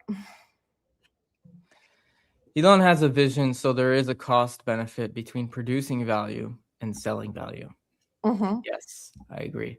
It's pretty bad, but yeah, that's the cost progress. Yes, good point. But like we mentioned, there's no other company that can compete. The TAMs are crazy if you get into asteroids and all this other. I mean, just Starlink alone could be worth a $1.75 trillion business that it gets to. If it gets 300 billion in revenue a year, I don't know what the margins on that look like, but like we said, Google and all these companies make that money too. So totally viable. Like honestly, my very first thought when all this was happening was, I'm not touching this IPO. There's no way I'm buying this company. I've always wanted to, but at this price is insane. It didn't make sense to me. And until we actually saw the numbers and everything was released, even then people were I was watching all these YouTube videos, everyone's shitting on it and how crazy the numbers are. And if you compare it and stuff. And I even said on one of my shorts, my last short, the space economy is projected to be a $1.8 trillion market in 2035. In 9 years, it's projected to be what this company is fully worth today. So how could it be that this company is worth already what the whole economy is worth in 9 years? It doesn't make any sense until you get into, it's way beyond that. It's just crazy. So yeah, you're right. How do you actually, evaluate it? It's way early. They're not producing value. I mean, no, they're not selling value, but we can clearly see and identify the value being produced, right? I mean, let's see this slide right here real quick. Unrivaled satellite infrastructure. SpaceX has over almost 10,000 satellites versus the 3,000 in the world right now that are also not even as efficient and good as SpaceX's satellites, right? Their satellites are putting the new V3s up. All the satellites in existence are freaking tens of years old, decades old, right? Expanding the user base, only 10 million users. How small is that compared to what it could be? I mean, can we not get to 1 billion users or more? Yeah. That's not even a 10x. It also depends on how he 100x. gets along with other countries, because once he gets, like, if he pisses off, like right now, he's really pissing off Ireland and England. So it depends on the leadership of each country. No, Trump. How long does he have left? You know, these things are temporary. It's not about Trump. It's about Elon specifically, because then he went on and said all this shit about Ireland, and now they're all pissed and they're saying to leave them alone. So, but as long as if he stays, I don't know what's actually going on with Ireland. I have no idea what that is about. All I know is Elon is usually never wrong. So Ireland will come. Well, it doesn't matter if he's wrong or not. It just matters how the countries, like, he's gonna make they get money from governments. So if the government says, you've done this, you were meddling in our politics and now we hate you, we're gonna go with Jeff Bezos. I mean, that's always something to think about. Not if they can't. They're going to be the only ones. Bezos is He's going to offer satellite internet as well. He's saying, when is Amazon offering with the Project Kuiper, which I say. And do you think he's going to be able to compete with the prices and efficiency of SpaceX? A lot of countries aren't gonna. You have to look at these leaders that hold on to their morals like they're fucking nutsack, and they don't care about the price. They're gonna say that they still don't want to fuck with Elon. So that's part of the problem. But then obviously in 4 years, Ireland could have fucking Conor McGregor as a goddamn president, and then he'd be best friends with Elon. So it's a matter of, how it works. But and how big is Ireland? Who cares? I'm just saying, you want to look at every country. No, I get it. But look at the World Cup right now, right? The World Cup, Russia is banned. Russia can't be at Does the World Elon Cup. do stuff with Russia, or did he choose Zelensky? That's right. He chose Zelensky. So what's your point? I don't know. Well, see, that's the other thing. Eventually he could get Russia, and then eventually he could go back on Zelensky. So it's just a matter of, That's not true. He's not a flip-flopper like that. He has a proven track record. That's why people invest in him. Like he watch interviews. I've played in the intro. The things he said. His interviews. I know. No. Watch interviews from when he was young. He's the same person. It's about how other people feel. So he's a wild card of a guy. Well, that's what I'll say. Aside from all of the politics business model, we agree matters, and the business model we concluded makes sense, right? Mhm. To answer this guy's question, or my bad, girl, I think Joanna, my bad. What is the life expectancy of new satellites? 6 years? No, it's 5 years actually. With a major random failure like world technology war economy, any company is going to be affected by that. And actually, that is a great point. You just made me realize. With SpaceX travel, you're going to be able to, if stuff happens like the Strait of Hormuz, and now all these companies are tanking because they can't get shit across. SpaceX solves that problem. They don't fucking travel by land, by boats, right? They can take cargo, anywhere in the world, outer space, huh? The hypersonic cargo things they do. No. The Starship is going to be able to move cargo or people like a plane. Isn't that what Katos and Rocket Lab are talking about doing too? Yeah, but at 8,000 pounds, they can go like the fucking be peanuts. Like they can be the little micro haste. That's fine. It's supposed to do it by like one's supposed to deliver military cargo anywhere in the world under a few hours. Also, real quick to her point, 6 years, we said it's 5 years, but in only half a year, they already get their money back. So we said it costs $500 million for per launch for all these satellites that they launch, the 60 satellites and the rocket launch. $500 million for that. Biggest expense is the actual satellites. I think a lot cheaper for the rocket launch. I'm not sure how much, but still. Point is, $500 million, and it generates them $1 billion a year. 5-year lifespan, that's $5 billion. Let's say there is some sort of random failure or whatever. If that random failure even happens on any of that 5 years, in year 1, in year 2, in year 3, for the most part, they're profitable. If only in 6 months they already got all their, their cost of actual, like the capex of launching the thing. If they only get that back in 6 months and the rest is profit, then not much to worry about random failures and stuff. Like, even if they only launch for 1 year, they still are profitable.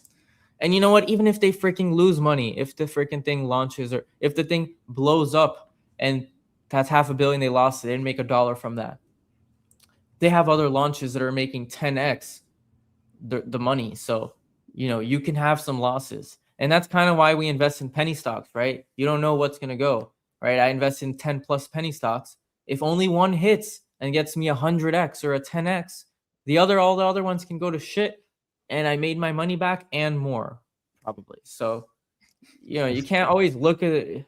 Everyone always looks at the negative, like just such pessimists, guys. The world is going to fucking abundance. Look at the bright side. Yeah. For real. As long as people are invested, people that aren't invested are going to have a hard time. Crispy says Rocket Lab is the second best source. There will always be a second source. You know what? I might be selling my Rocket Lab right after this. I don't know. I think Amazon buying GSAT is going to be a big ass deal. I don't know. How many satellites did Globalstar have up? How many satellites did Globalstar have launched? And Globalstar had the deal with Apple. So, yeah, no, they had 88 satellites. Yeah, that's nothing really. No. Z Stacker says doesn't work like that when you're all in hover.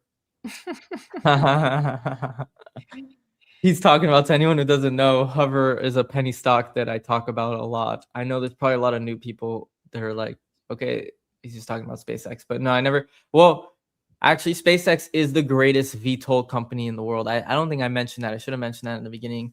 Because, yeah, I don't talk about space companies on my channel. I talk about eVTOLs, but this is the greatest VTOL ever. I mean, have you seen any VTOL do what this thing does? Hover, we obviously like what they do. Pretty awesome. If you guys haven't seen, check it out. Basically, they have an aircraft, like a regular aircraft, with wings, but it doesn't need a runway. It just flies like a VTOL, just like the rockets, right? Just up. How does it actually go up? It has fans in the wings. And and it's super cool. If you've never seen it, check it out. And if you want, go to my YouTube channel, have a bunch of content on there. Actually, this Tuesday, I'm interviewing the CEO of Hover. That'll be a lot of fun. It will not be live though, so I will probably release it after Tuesday. But yeah, that's coming up for the 4th time. So I already have 3 interviews with him if you guys want to check it out. And like Z said, he's all in Hover. And like we said, we like to diversify penny stocks because you don't know what will hit. But we have heavy conviction, and he clearly has heavy conviction that Hover will be the one hitting. And you know what? So far, we're right. We're in pretty early at like $1. Hover is sitting around $2 right now. So I don't know, only a doubling. But I mean, we're not even in it for the 10x. Hover, we thinking even 100x. But anyways, yeah, I'm hoping SpaceX crash. Then I'll buy some. Yeah, absolutely. Actually, me too. Not gonna lie. Even if my one share goes down, whatever. But I'm in it for the long run. I'm gonna set a DCA and just forget about it. Matan, you don't look at country size for this internet. You have to look at topography. The satellite internet is good for remote places with many hills that don't have fiber internet. Correct. But actually, my point is, it starts with rural areas, right? Yes, you do want to do internet for the places that don't have it. That's where it starts. But then once you're better than the competition, you want to sell to everyone else. Right now they can't do it because they don't have enough satellites to, a place like Miami, for example, where I'm at, has millions of people. You need a lot more satellites. It needs to be a lot more efficient. They're not there yet. Once they get there, and they'll be better than AT&T or T-Mobile or whatever, and cheaper, I mean, it's going to be a no-brainer. Why would I not switch, right?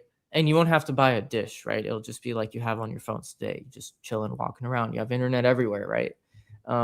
But then even places where you usually don't have internet, right? Like the sky. I mean, when's the last time you flew on a plane? Every plane now has Wi-Fi, thanks to only pretty much 2 companies, Starlink and Viasat. Viasat's going to be more expensive when Starlink gets cheaper and cheaper, and everyone's going to switch to Starlink. Fucking amazing technology. Also, Starlink is better than Viasat. Like, I've been on planes with both, and Viasat's patchy and annoying, but hey, it's nice to have internet on a plane. And there's people traveling nonstop, 24/7. I mean, I don't know how much money they can make just from plane internet, but you have cruises too, right? You'll pay a lot of money for cruise internet. Cruises are now using Starlink. They used to only use Viasat. Mining industries, when they make the remote mines, he provides the internet for Bill Gates and Jeff Bezos' mine in Zambia. All those Didn't know that. Cool. cobalt metals. That's where they do the majority of their full-on raping. I mean, their philanthropy. The 3 of them are doing so much good over there in Zambia. What was that? Are you Alex Jonesing us here? I call it. Oh, my dad is here. Oh, we have to put his laundry in. Hold on. No, you're good. You're good. They have a mine in between. Where's their mine? Mom. She's over there. Mom. They have a. Where's Bill Gates' mine? Cobalt. People don't want to put their satellites that they have been building for years in rockets that just blow up. That's true, obviously, but that's not the case anymore. We've seen how proven the rockets are. They don't blow up. Well, Blue Origin just blew up. Did the Blue Origin rocket blow up ASTS's Bluebird satellite? Yes, it did. So that was bad. That's a great point. That's a great point. So NS people are actually going to go to SpaceX because they're more reliable. I don't know why ASTS. So much for being bullish on Bezos, Nicole. Thanks for reminding me. Well, that's separate from Amazon, though. I'm going to play this in the background again for anyone who hasn't seen the remarkable, like, okay, look at their launches versus landings. The closer you get, the more they're at a 99% success rate. Okay, so yes, these things can blow up, but people will want to do it, and it's not people, it's companies. All right, companies will do it. I'm sure there's some insurance and stuff with this stuff.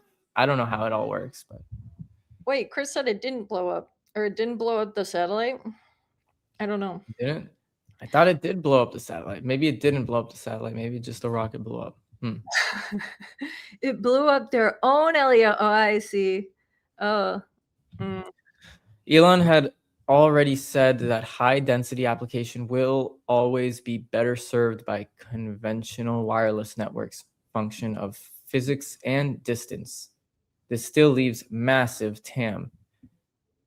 And we're just talking about the fucking internet business, guys. Like if you believe in the internet business and the TAM can grow more and more, and I actually do believe in the internet business, like it makes sense. They've already proven it. They have 10 million subscribers. That is not like fake shit, you know? And it's just a number that's been growing. So, right. Look, if we look here, what is it? 2023, 2 million, 4 million. Look, a complete doubling. Oh, wow. What am I saying? Complete double. 2025, we have 8.9 million. Now we're at 10.3 million. It hasn't been a doubling because it's only Q1 of 2026. Imagine what it looks like when we're done with 2026. You know, probably another doubling. So 9 to 18, 18 to 36, 36 to, what is that, 72?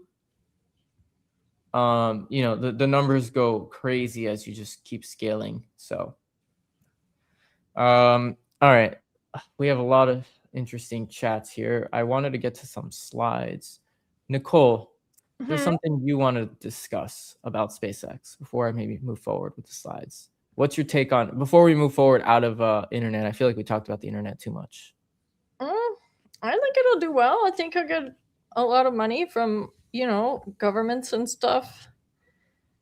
I think, well, I guess we'll see. I mean, he's Elon, so he'll do what he can do. I do think it'll go a lot.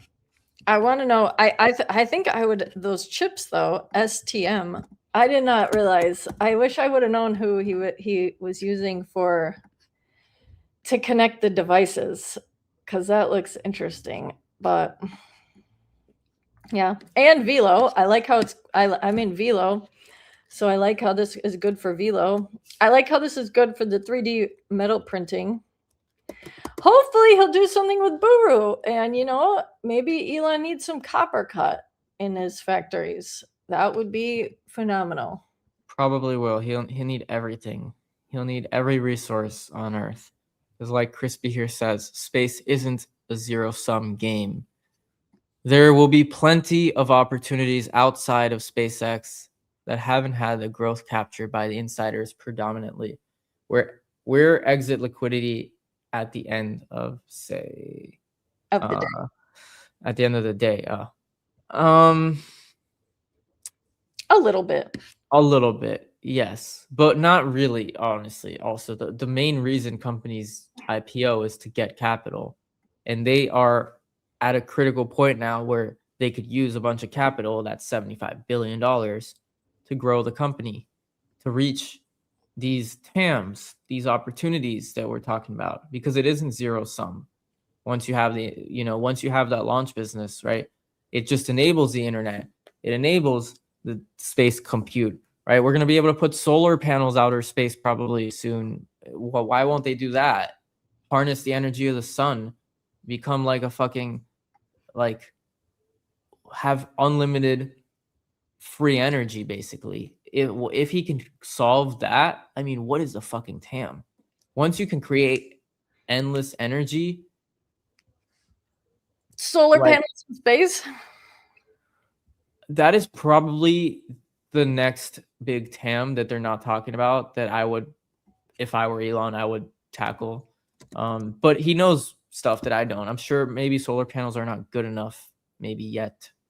China says they're doing it, but they haven't done it yet. They already have solar panels outer space. It's a thing. They said they're developing it. No, well, I guess, but it's a thing. It's just a matter of making it at scale and be able to harness the energy and bringing it back down here. I don't know how that works. But even if you don't do that, even if you just harness energy for outer space and you create manufacturing plants outer space, whether it be like rolling around like the International Space Station or putting it on the moon, then you got to deal with the asteroids, like NS said. Look, there's a lot of problems to solve. This isn't easy. But goddamn, if they fucking do it. And Elon is the master at solving problems, thinking from first person. You saw his freaking steps. Like, you just solve a problem, move on to the next. Like, he will focus and sit on that problem until he solves it. Like, his goals are to solve problems, not to make a lot of money. Making a lot of money is just a vector to solve the problems. That's what people don't get. If he really was greedy, he would be like Bezos and Bill Gates and start selling his fucking shares.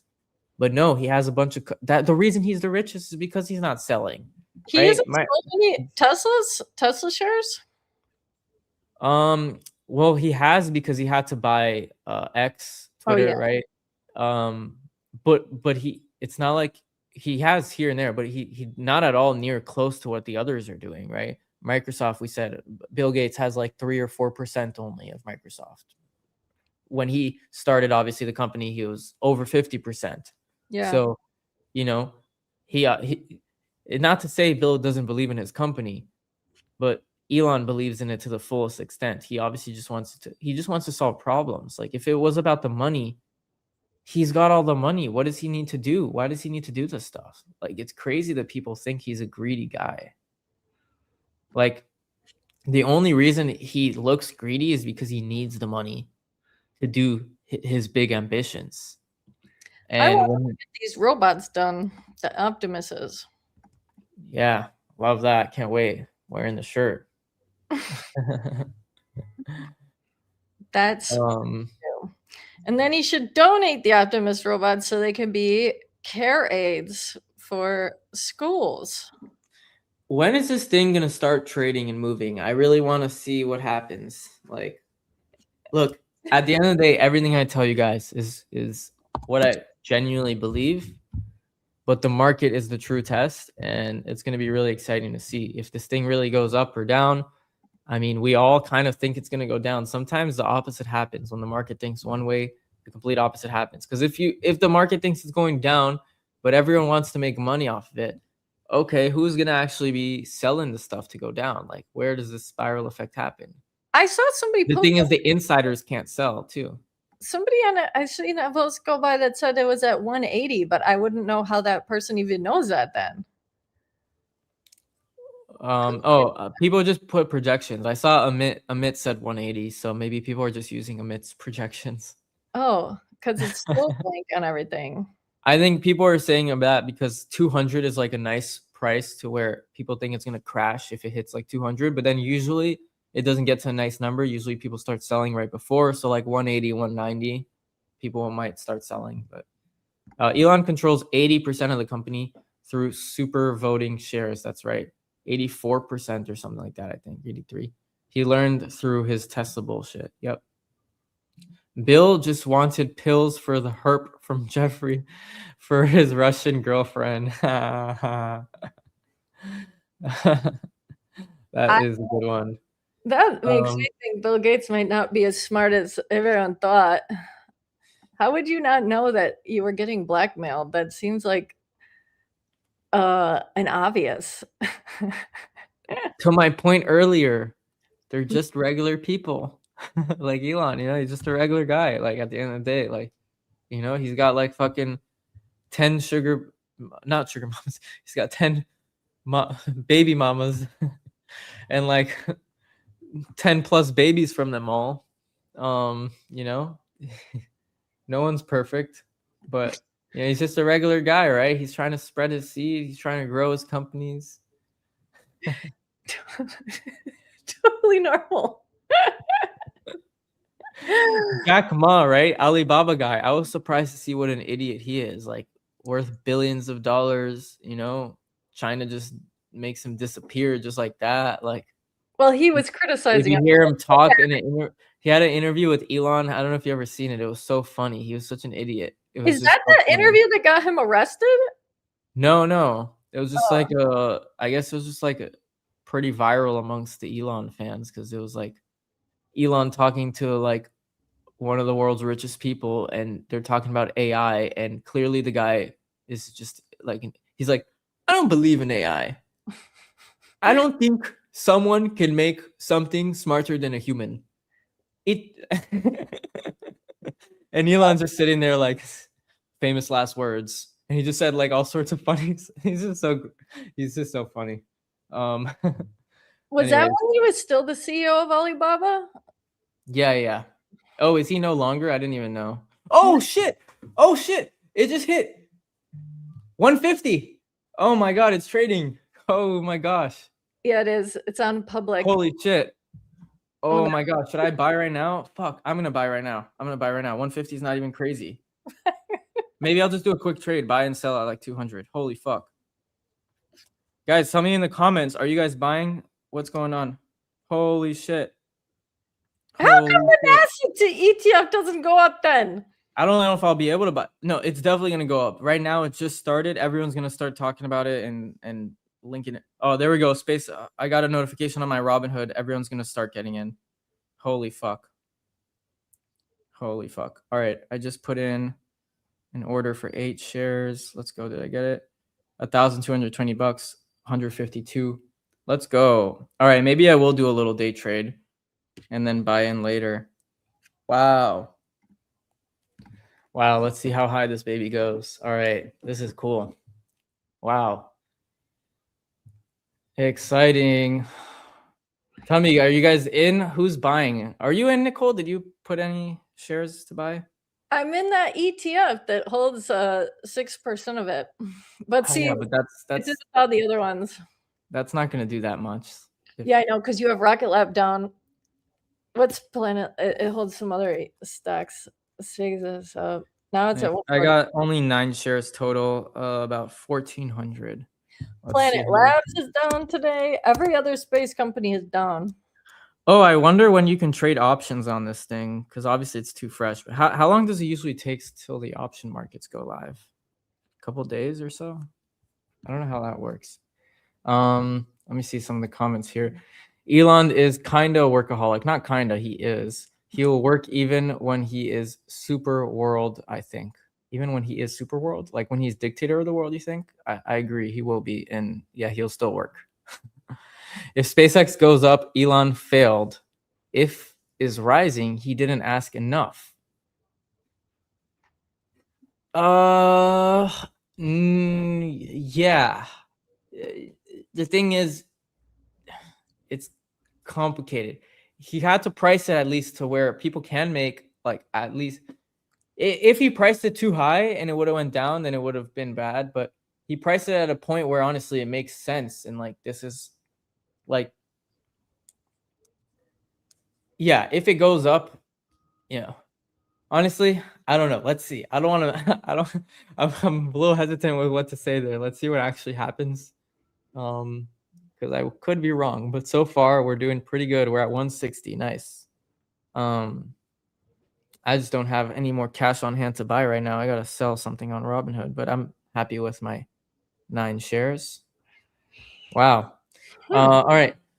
On big IPOs, the market makers need to balance the bid and ask on allocations. The bigger the IPO, the longer that takes. Oh, maybe that's why it took a long time till it hit right now.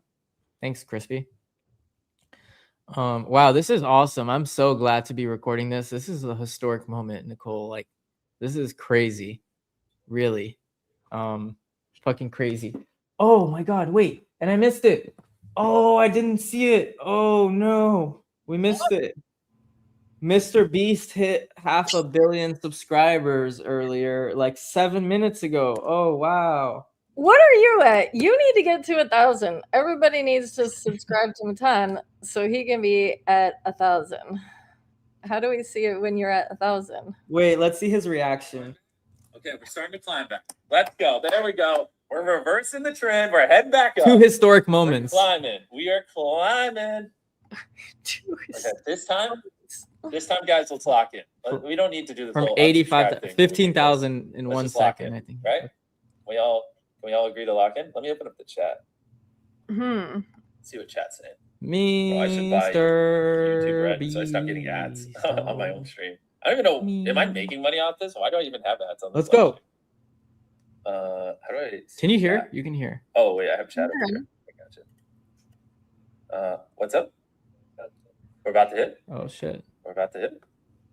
500 million? Wait, someone subscribing right now. 500 million. Yes. Might be the 500 million subscriber.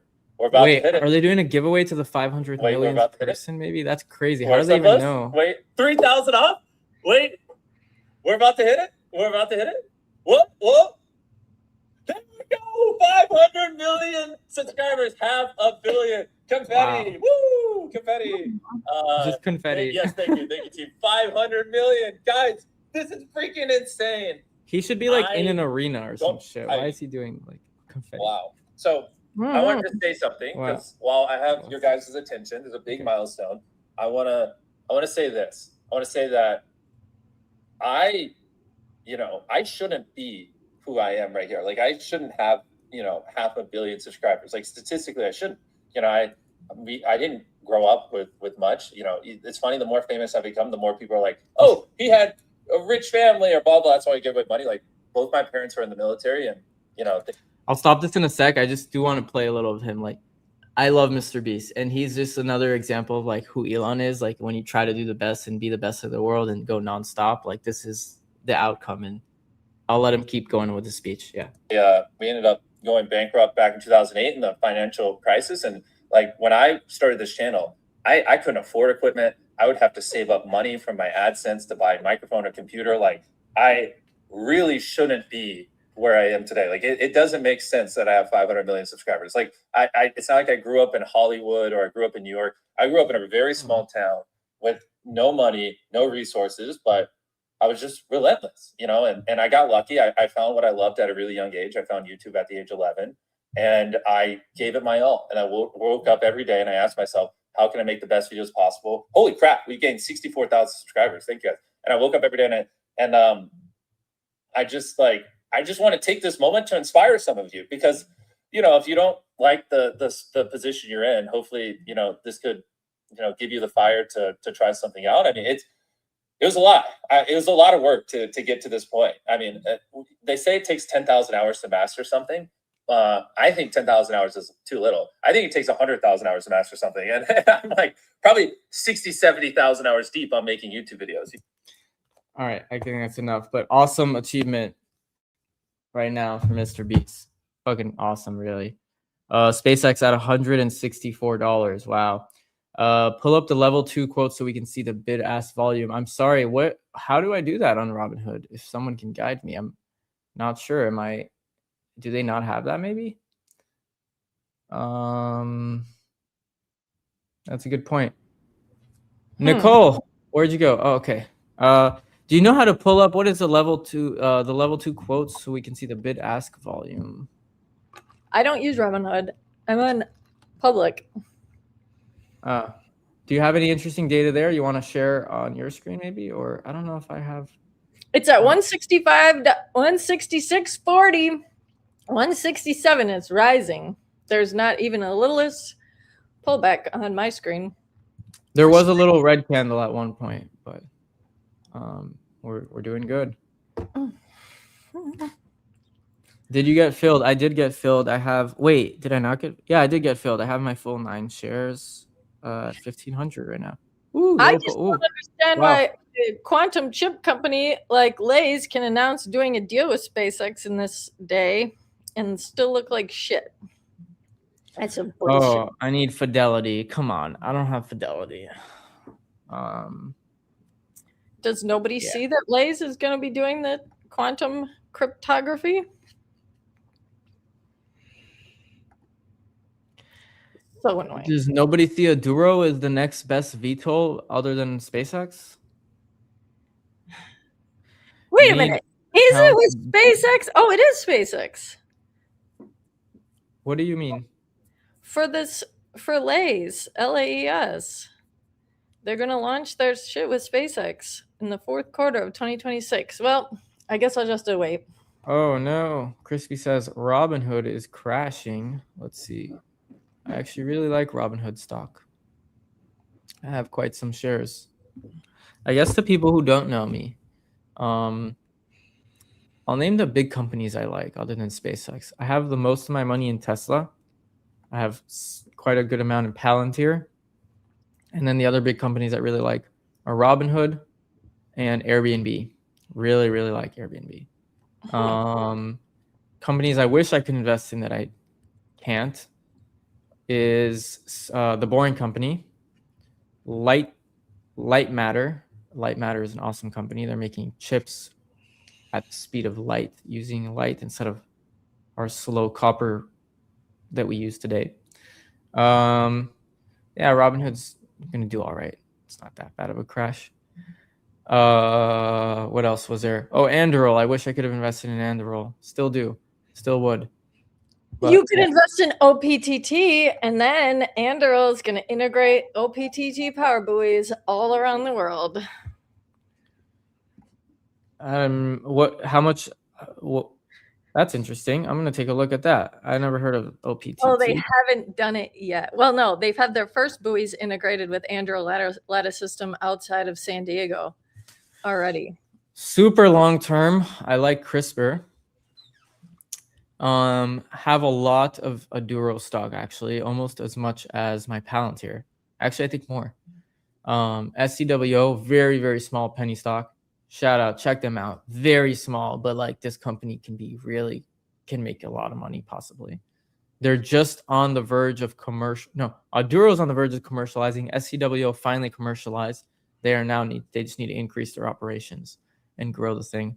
Surf Air Mobility kind of do like them. I know Nicole does too, but they're I not doing don't know. too They great. wrote me back. They didn't write you back. I don't care anymore. Maybe people call me a little degen with my stock picks here, but hymns, I really like hymns as well. I used to like hymns. Oh, and I was early on Zim, which is awesome. They are about to sell for $35 per share, possibly if it all goes well. But they're about to have an exit. Zin? Zim, it's a freight shipping company based in Israel. All right, 164. I don't think this is gonna crash today. Not today. No, I think I might just hold on for a bit, unless this really starts going up a lot, closer to 200. I mean, even if I sell, what am I gonna make? Like 9 shares, like $50 on 9 shares. What is that? $400. That's not worth it.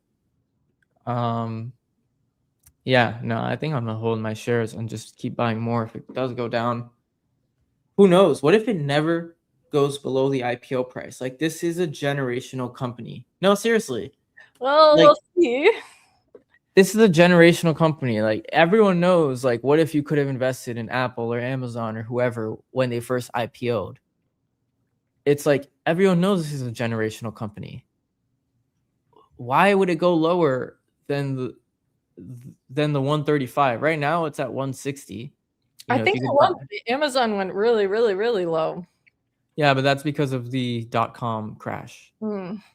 So Well, unless we do have a similar space have a bubble or AI bubble. We could have a space crash. Well, who knows? Well, you know what?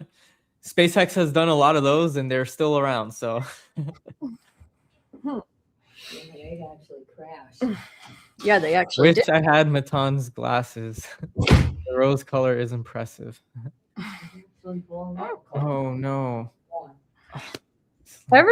Somebody said everything else is crashing. AXTI is up today. TerraWolf up. I'm gonna talk to give me 1 second. I have a Zoom call scheduled right now. I didn't realize it. And someone like paid to meet me and I didn't. I didn't realize the timing is bad. So I need to just get on the call and tell the person we need to reschedule because I feel bad. They paid to meet me. So give me 1 second. Okay. Uh-oh. Oh no. I'm getting nervous now. You got this. You can talk to them.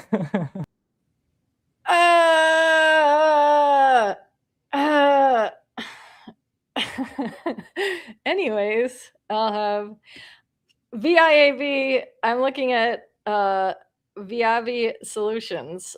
I like them, and they're up today. Wait a minute. Why 2 Best of Show awards in Tokyo? I like that.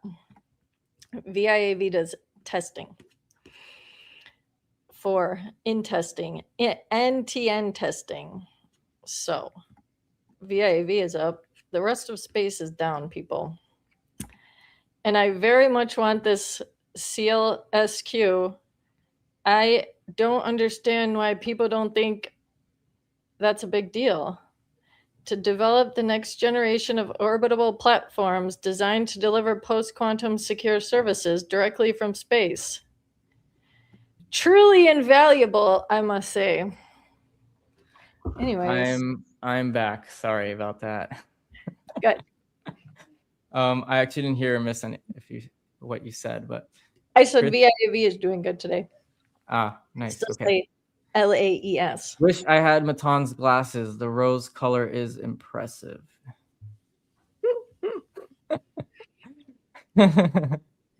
Everything else is crashing. What is everything else? Like every stock or every space company? All the other space companies, basically. Yeah. Crispy giving his core 4. Have a bunch of others in the middles and littles. I love that. I never said that. In the middles and littles. That's a nice line. Element. That's like the drink company. ALM that you just spoke to. Yup. POIC. I don't know these companies actually. Crispy's got some interesting companies. Is Crispy Oust at OUST or is that the other Chris? Which one of He's the one who was on the game show with us last Sunday. Yeah, I know, but I mean, He got second place. The guy who got second place. I know, but if he likes Oust, because there's another Chris that posts a lot, and I get them confused. Oh, I don't know who the other one is or who Oust is. Lior, hey, welcome. Oust is LiDAR. I'm not an expert, but my answer would be it would go below IPO price because of sentiment and capital flows, not fundamentals. Fair. And you know what? If it does, I'd be happy because I'm going to buy more.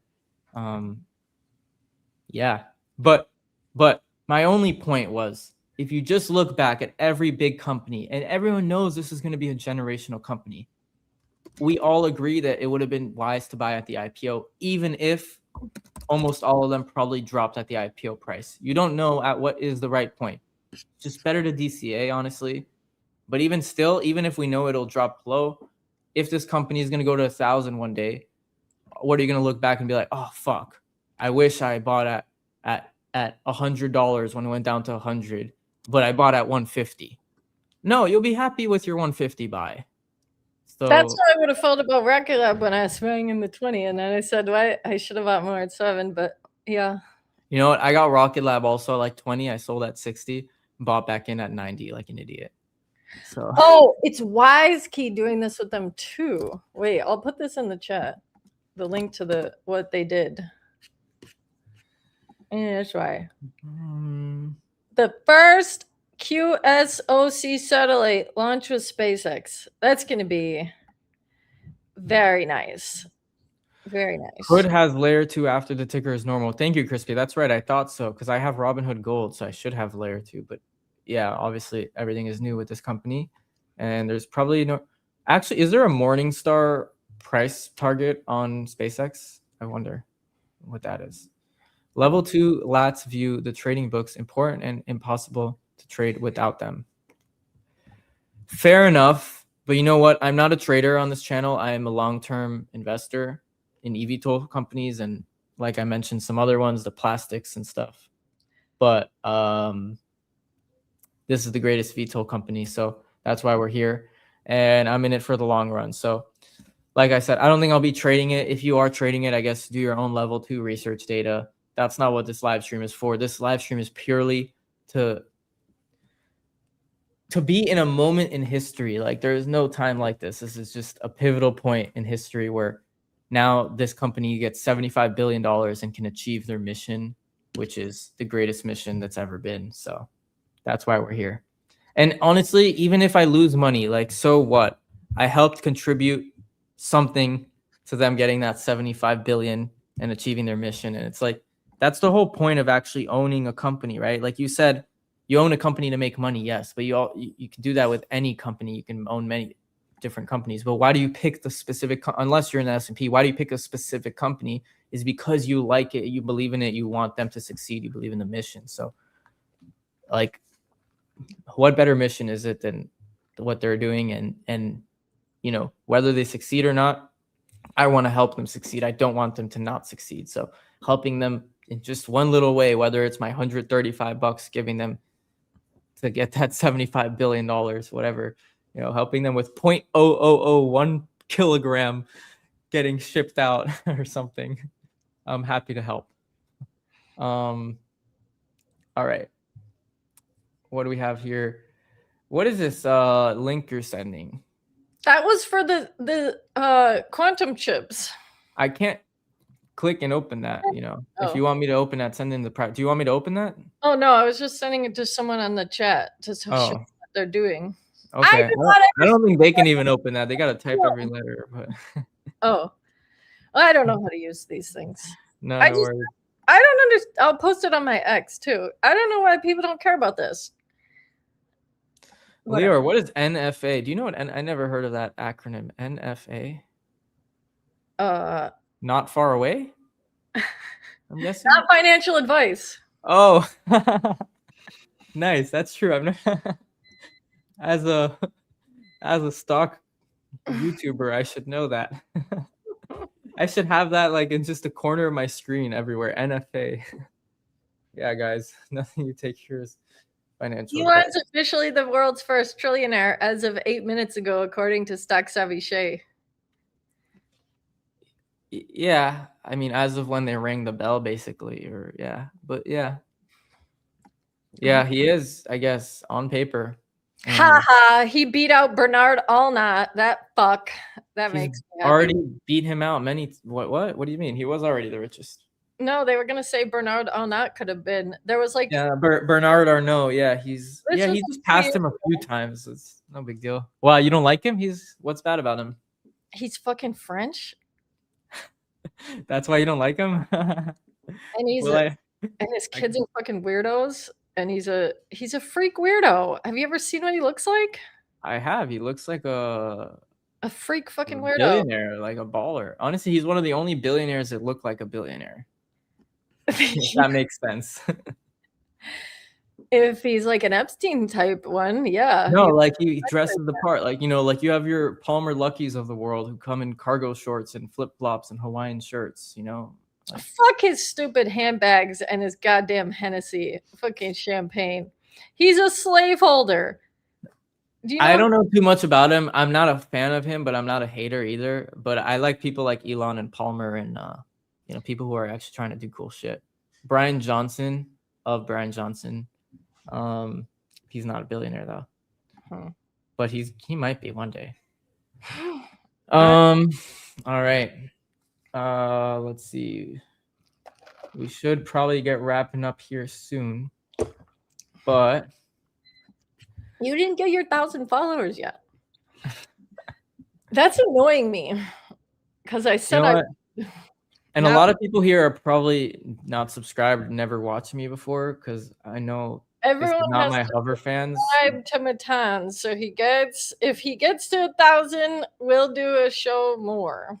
I swear this Ennis guy is fucking with me on purpose because he said my name right the first time, and then it was Matan, and now it's Metin. And Metin, what do you know about the government contract moon mission? Because until now, SpaceX were the only company, but I think it was last year when Blue Origin and one other, if I'm not mistaken, what's the one other, Red Wire or something, maybe? No, I don't know. I don't know what they barely do.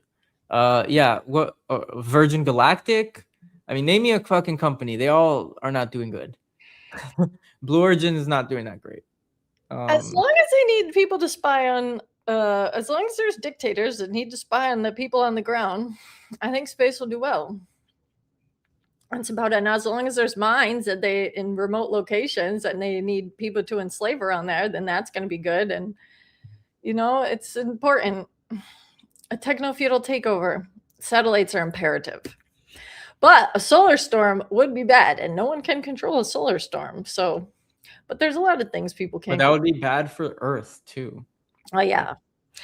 At that point, I mean, if the whole fucking market just crashed, then I would just want to kill myself. What are you going to do? Live in a goddamn fucking hovel? I mean, Jesus. Yeah. Asteroids, solar flares, ray gamma burst. I mean, you can just go on ways that we can all die.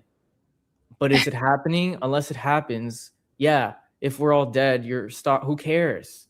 But if it isn't happening, SpaceX is going to do well. And the point of SpaceX also is like to invest in the future of like, in case this happens, let's be multiplanetary and spread across, right? To the moon, to Mars and beyond. So they just released some new alien files today too in news of the SpaceX.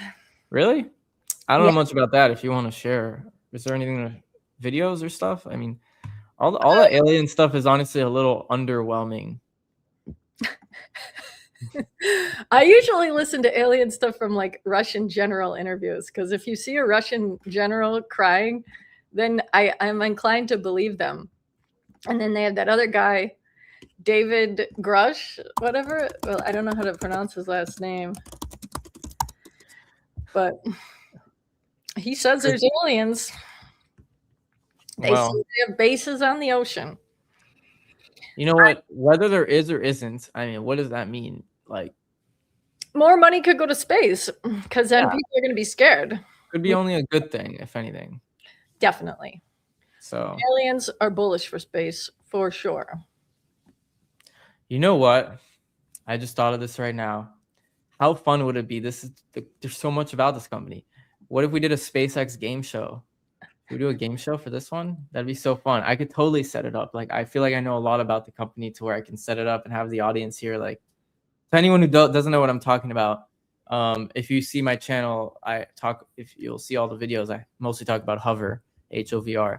And the last live stream I did, actually, it is a little confusing. Sometimes people go to my channel and they think I barely post because my last video was like from January. That's my last regular video, but I live stream every weekend, basically every Sunday almost. Why don't you take the clips from your lives and make them into the videos like Martin does? You know how Martin does his lives every day and then he makes the live into a video. I know how. I want to do it. Not like Martin, more like TBPN. That's my style. I want to do like TBPN. They're amazing. To give you the short answer, it's not easy. I'm a one-man show. I need a team. That's simply it. And this is not. I don't make any money from this. So I do websites and real estate. So I have shit to get to. I just had a freaking Zoom call right now that I missed with a website client. It's whatever. It's no big deal. It's like a maintenance call just to help fix shit. But it's like I'm getting paid by the hour. So should have been there, but I'm not getting paid for this jack shit. I could be making money right now working, but whatever. Anyways, I'll make some money with the World Cup. I'm gonna do some bets today. We got a game soon. Canada's playing. That'll be fun. Actually, I'm really excited about this whole World Cup stuff. Real quick, just diverting. But are you watching? Are you a fan of any team? I know you're not a Team France, obviously. No, I don't watch a soccer thing. I watch. Not really. No. I don't watch a lot of sports. I'm all over the place. But I was saying we did the hover games last Sunday on my live. It was a lot of fun. We were a total of 10, me, the host, and 9 contestants on the stream here. And Nicole was part of it. So if you guys are watching from Nicole's channel and you haven't seen that, go check it out. It was a lot of fun. Even if you don't know anything about hover, it's a cool video maybe as an introduction just to like learn a little about the aircraft. But it was fun just like kind of having a game show with everyone. So maybe we could I could get a SpaceX one set up. How you subscribe to Matan? Look me up on YouTube, Matana Celine or whatever, and you'll find me. Or they're at Schmape. It's in my bottom here. You can look at Schmape or on X. I'm X Schmape. I was at Schmape, and fucking X has terrible customer support. I lost my account. Someone hacked it or some shit. And it's crazy because I've been seeing this hacker just post random bullshit on my account. I'm like, what is he posting? But whatever. So now I'm X Schmape. Yeah. And why Schmape? People ask. Well, it's just random. I like that name. I own the domain schmape.com, and I think I want to change my branding eventually to Schmape, like to be like the Schmape Show or something. Because I don't know if I should keep it under my name, because especially having you and guests on all the time, it's like people are coming to a show. They're not coming to me necessarily. I'm not streaming alone. So I don't know. More of a show. We'll see as I grow tools over teams at your side. What?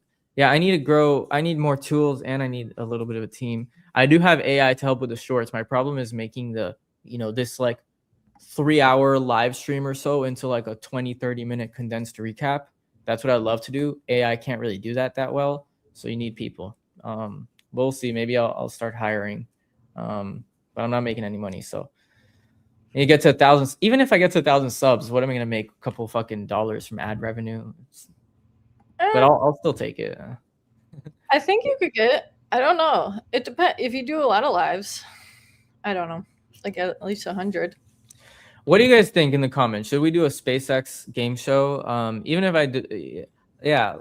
Honestly, it's so much fun to do these lives and the game shows. A lot of work, but that'd be really cool. Yeah. Would you participate? Would you participate in another one? You had fun, right? Yeah, I'll do it. All right, cool. If we did it on Sunday at 7, because Sundays from 6 to 7, I do my news class. Okay. We've been doing that for years. That's fine. We'll push it around. Last time it was just it was a coincidence, but also looking back, it looks intentional. We live streamed on June 7th on date 6/7, and it was 1 hour long. The game show was from 6 to 7, and it's so funny when I was editing and doing like the intro and like the outro and stuff. When I edited the video and published it, there was like the outro. I had like a joke about 6/7. It was like, "Wake up, HOVR hit $67," or if you remember that.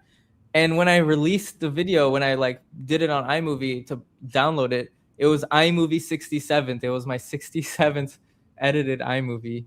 And it was just such a funny coincidence on day 6/7. It was just a bunch of 6/7 coincidences, but yeah. Anyways, back to Mr. Beast. Huh? What about Mr. Beast?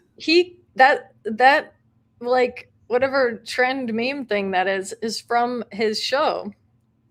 No, it's not. It's like a little kid or something. I don't know. No, it was him and that girl. No, but what do you mean? The 6/7 came from Mr. Beast, you're saying? No, it didn't. Yeah. No. The 6/7 was already before. That girl was just number 6/7, so she went viral and made an OnlyFans or some dumb shit. I thought she made it. No. You know that on X you can request an inactive handle. And then you could be any handle you wanted. Yeah, but it's not inactive. It's hacked. I think I don't know. Oh, I see what you're saying. Yeah. I see. They stole it and they're using it actively now. Yeah, which I don't know how to protect myself. What if they hack it again? And my Discord, I lost access to my Discord. Now I'm on a second Discord. Which, by the way, guys, check out the Discord and the link in the description on my channel, not Nicole's, but if you want to join. But yeah, I lost access to all that, and now I'm getting a lot of scammers. People are actually like, yeah, it's kind of crazy. Did you have your banking information attached to any of those things? No. Good. No. You're fine. No. And it's Yeah. But if you upgrade your X subscription, they'll let you choose a handle. Well, I'm gonna start looking at every payment now. I hadn't realized I was paying for ChatGPT subscription for like a good 6 months. I thought I canceled it, but I had 2 accounts. I didn't realize, so because I'm like I was paying for it. I wanted to use it, but once Gemini became better, like now I only use Gemini, and barely use ChatGPT. So I'm like, why am I gonna pay for that? And I looked at my bills recently, and I'm like, what the fuck am I still doing paying for that shit? But no, I saw no scammers, no payments on Discord and X. That's good. Yeah. Well, all right, we're kind of diverting a lot away from SpaceX. Let's see, how has it been doing? Oh wow, I did not even notice. What? Right. What is it? No, just looking healthy. You know, we're not crashing. Just looking healthy. We're not crashing.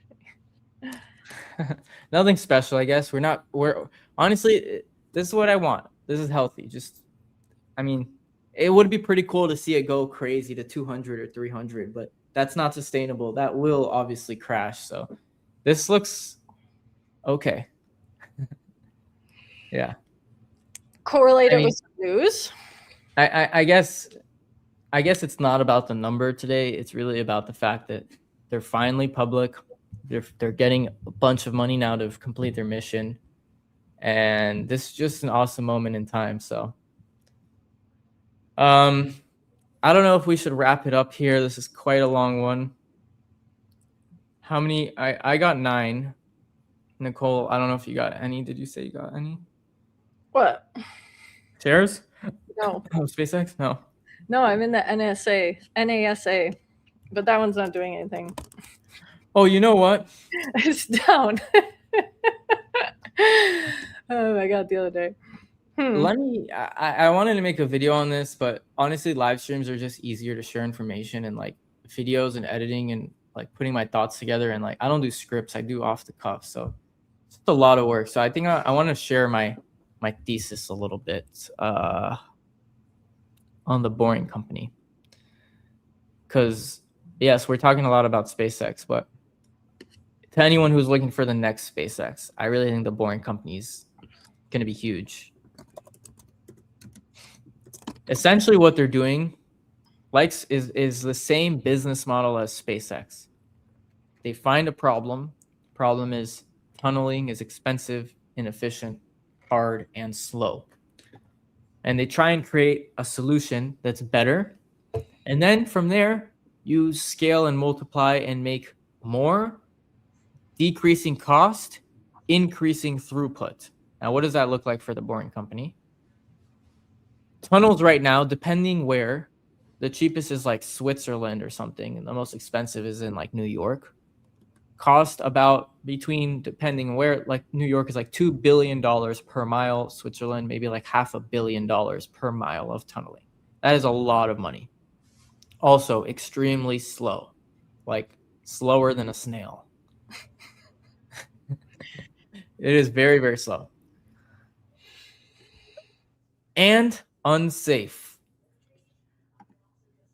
The Boring Company makes it safer. Tunneling, you have to have humans working, doing the stuff.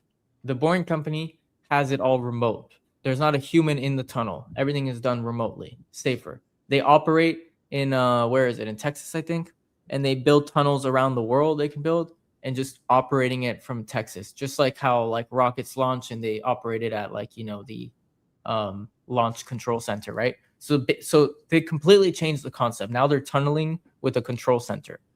Now tunneling also is a big problem because when you tunnel, you have to actually extract the rock. So you have to break the rock and then take out the rock. So it's a slow progress of like, let's say you break a little, you pause to move the rocks out, and then you break and you pause and you break and you pause.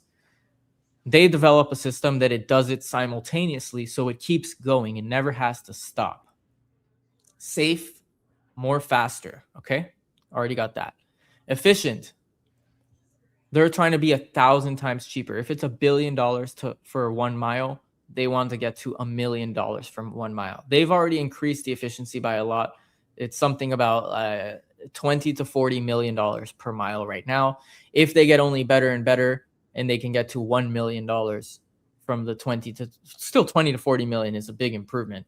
And they just finally, just like we said with Starlink, they finally proved the concept works. In Vegas, it works. I know it doesn't make much money yet because people aren't using it and traveling in it yet, but it's not about that.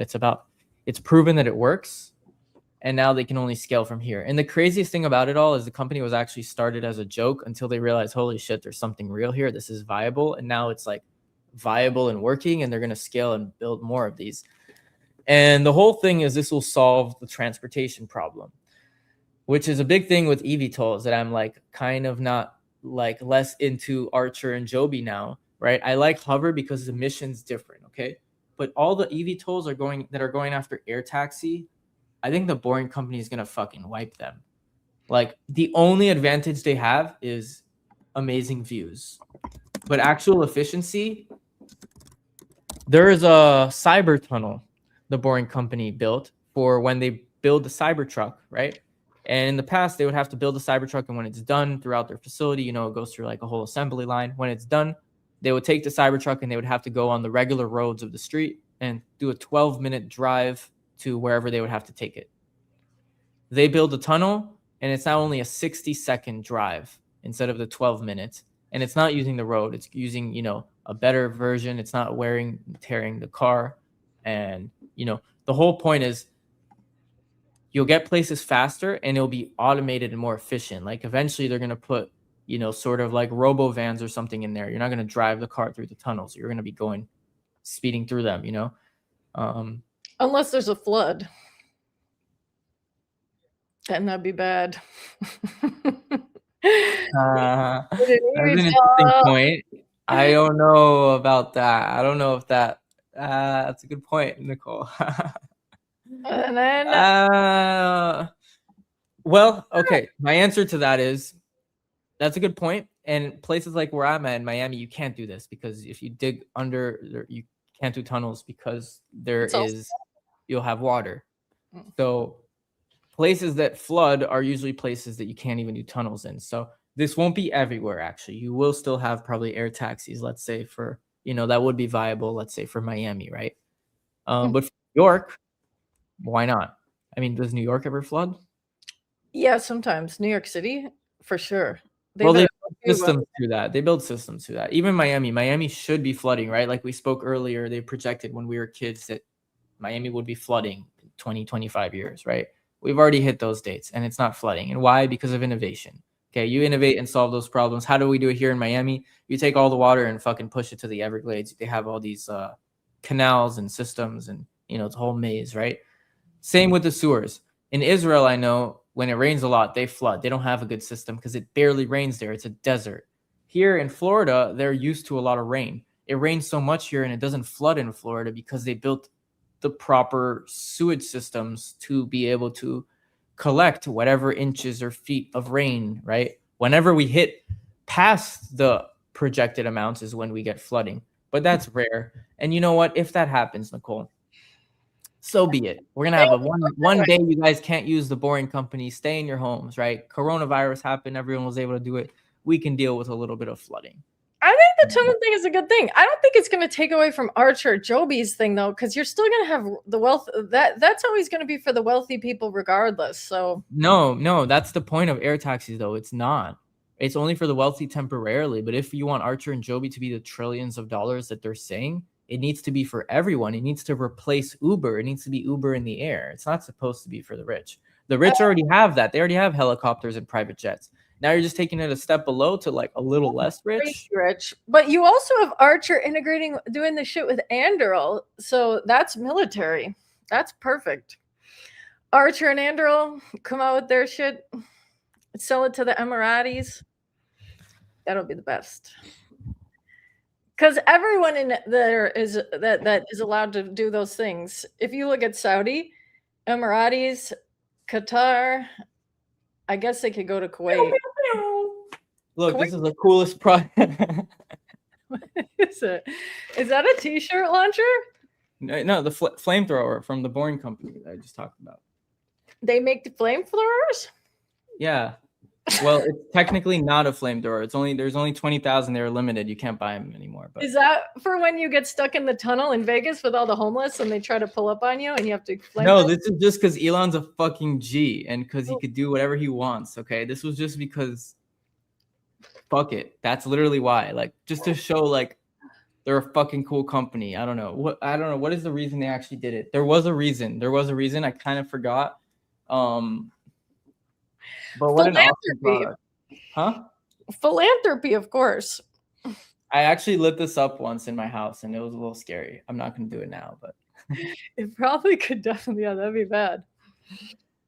yeah, but technically it's not a flamethrower because it would be illegal for him to sell and ship to some countries. But so they called it not a flamethrower and it really isn't. Yeah, in the box, I don't know if you'll be able to see it, but it says not a flamethrower. I right see. there. Definitely Yeah. not. Oh. Just to And I have the 18,746 flamethrower out of 20,000. Yeah, I'll put that down. Oh, I guess let me share some other Tesla stuff I got.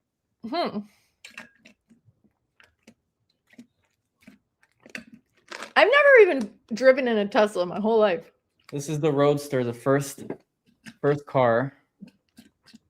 And the car that they're making again, actually, that's going to be their first Tesla flying car that he hinted at. If you saw in the intro video, the one with Joe Rogan, he spoke about the flying car, the Roadster. Pretty cool. It's the only one that has a convertible roof. This is going to be the biggest product ever, bigger than the iPhone, the Optimus robot. Got the little jackhammer to break shit. It's pretty cool. It's a little action figure. It's funny. I never buy action figures like I'm a little kid, but this is just fucking Elon. Only because of Elon, I get all this shit. I have the Model 3, which is just like that. I'm not going to show up whenever. I guess you can see you can see I have here the Tesla tequila and the Tesla mezcal. He made tequila?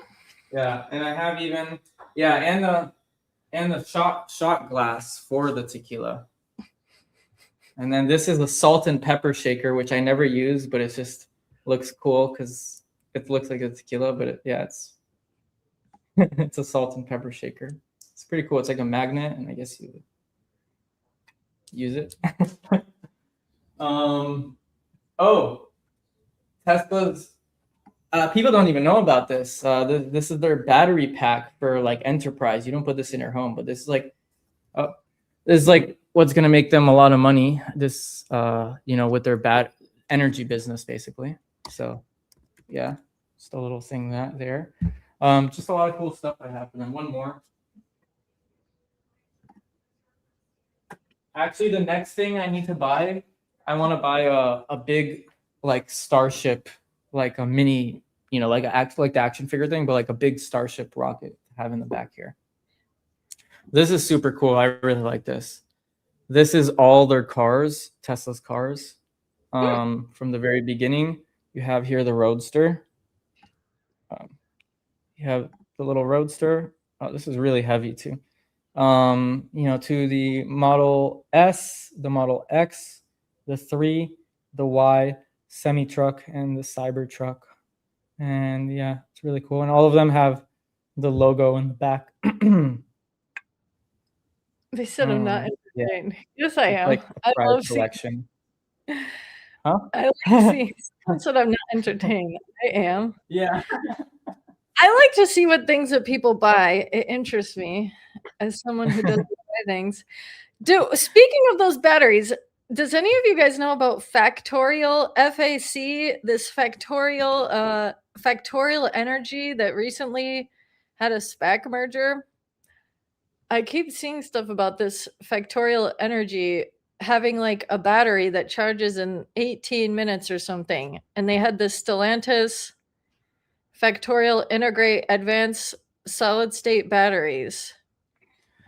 Is anyone No know idea. Never heard of that. Does Tesla have their own batteries, their own lithium batteries in their cars, or do they get them from other places? Good question. I think they get their own. They source their own. Yeah. I'm pretty sure they do. Yeah, they're vertically integrated. That's the whole point of all his companies. Real quick here. Wow, look at this big candle. I didn't notice. We dropped to 150. Wow, instantly back up, but pretty damn interesting. Bill, awesome. He has the flame, not a flamethrower too. That's pretty cool. The Roadster was my dream. You know what? Me too. And I got a Model 3. I'm happy with it. Actually, the Model S was my dream. I got into Model S in like 2014. So before they even made the 3, but the 3 is still an awesome car. And the Roadster is going to come back. He's going to make it again. And, hopefully by now you have enough money or we'll have to afford that. We'll see what it'll be. But I think it'll be like $250,000 or something, they said. But for the car? Yeah. I How think much so. is a Cybertruck? Oh, the Cybertruck is for enterprise, though. What do you mean? I don't think you can buy that. Someone across the street. from me. Oh, I'm thinking the semi-truck. The Cybertruck, my bad. The Cybertruck is as cheap as like 50, 60K. So the person across the street from me has a $50,000 car? No. No, my bad. 70K. It was at one point, I think they dropped to like 60 or no, I think 70 they dropped. I think it's like 80 right now. That's crazy. Their porch is falling down. Why would you buy an $80,000 car before you fix your fucking porch? Maybe they're renters. I don't know. That's crazy. How much does it cost? If they lose their house, they can live in the car. That car just can gonna lose their porch. I guess they'll still be able to get into their house. It'll have a large step. Air taxis, like in the movie The Fifth Element. I've never watched The Fifth Element. That's interesting. You have to. It's a Bruce Willis movie. Yeah. Okay, I should check that out. NS, yes. I don't know what you're referring to in that movie, but yes, we talk about air taxis all the time. Check out my Chris channel Tucker, if you want. isn't it? Chris Tucker, Bruce Willis. They upsold you on prop gun. I don't know what that means. What is prop gun? Do you know what he means? No, I think they're talking about your flamethrower. Not a Oh, yeah. That's true. Yeah, totally, honestly. And you know what? I'm embarrassed to say I bought it on eBay aftermarket for $2,000 when it was sold on their website for $500. Is GameStop still buying eBay or is that gone? No, that's not happening. That's not happening. Yeah, that's gone. That was just a one day thing. day? Yeah. You know what they did that I didn't think was very nice? He said they canceled his account after he said he was gonna buy them. eBay canceled the guys. I don't Really? No, I don't know. I guess I they were. thought it was pretty cool though and optimistic of him. I don't know how you can buy a company that's bigger than yours. But you know what? Somehow Paramount did it. I don't get it. I don't get it. But Well, Paramount is Larry Ellison, and that was a. oh. Well, Paramount. He bought it for his son.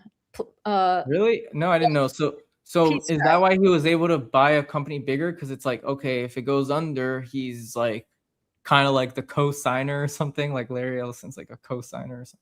I don't know how that works, but Well, they I'm bought sure Paramount, and now they want to buy the Warner Brothers. That's all stuff for like to make sure the news isn't being rude. Anyway, they're letting them do that. I don't know if he bought it yet. Let's just run through these slides here and see if there's anything interesting before we wrap it up. I think we're pretty good here, almost getting to 3 hours. How am I going to make this into a 30-minute recap video? You see, Nicole, that's a lot of work. What am I going to do now? That's a lot of work. All right. Edit my videos. I don't even rewatch any of my videos. If I do, I'm horrifically offended. And then I say, no one even know.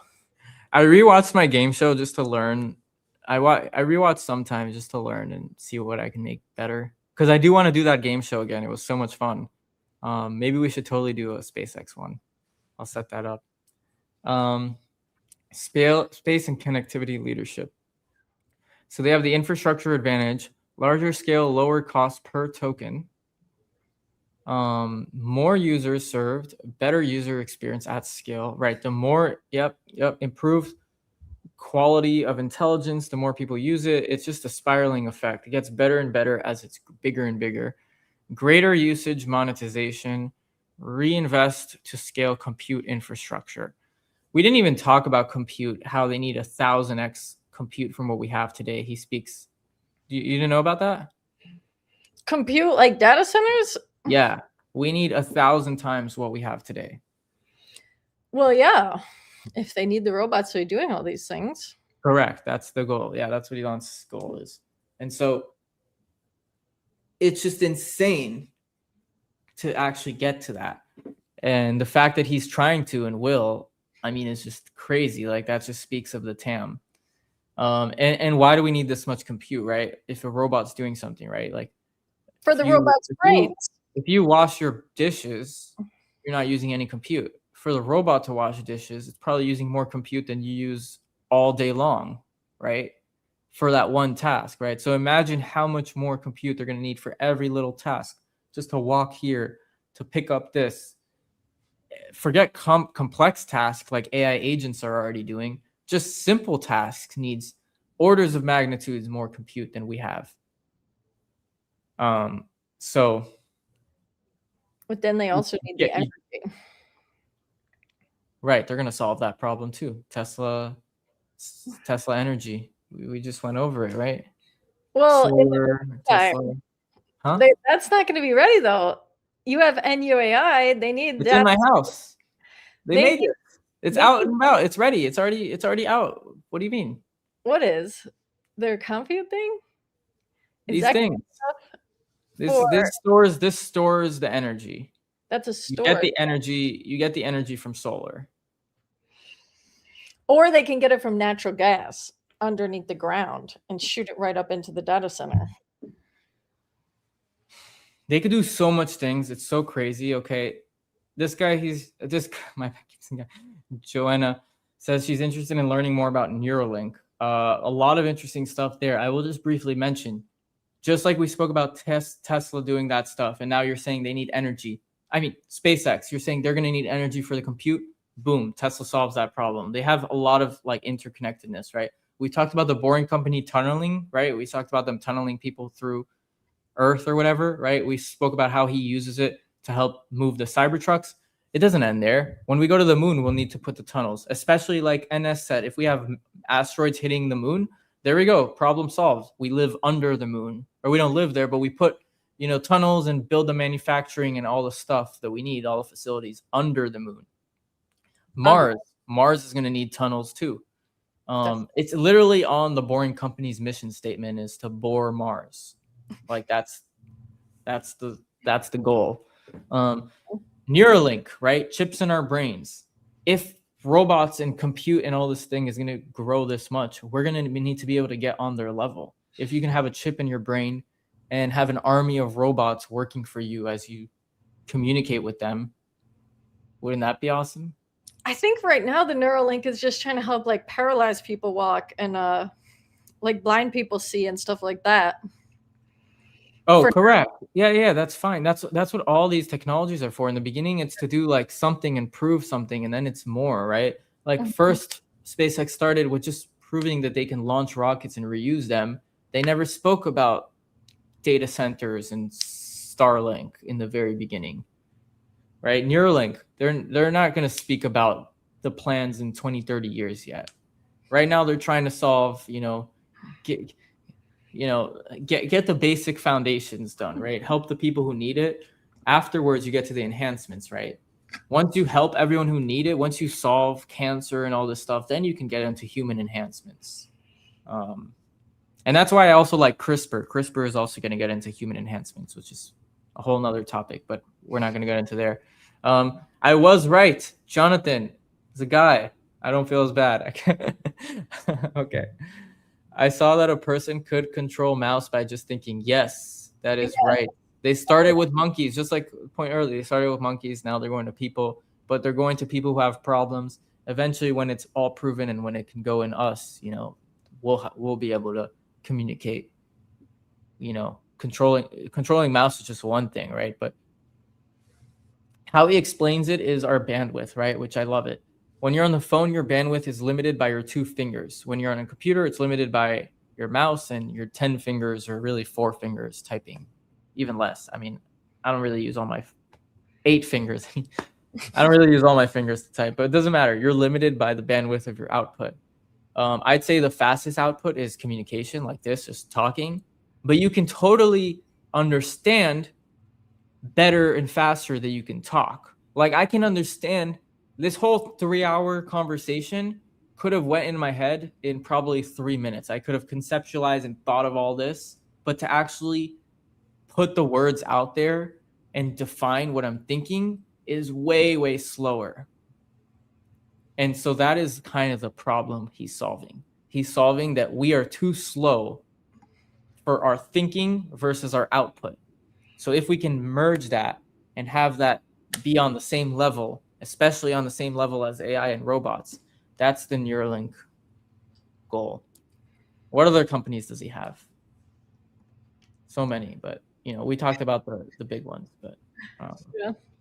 He does use his own batteries. Tesla is the most vertically integrated EV company on batteries. They developed their own 4680 cylindrical cell. Oh, yeah. So I don't know about that Factorial. I guess we'll see.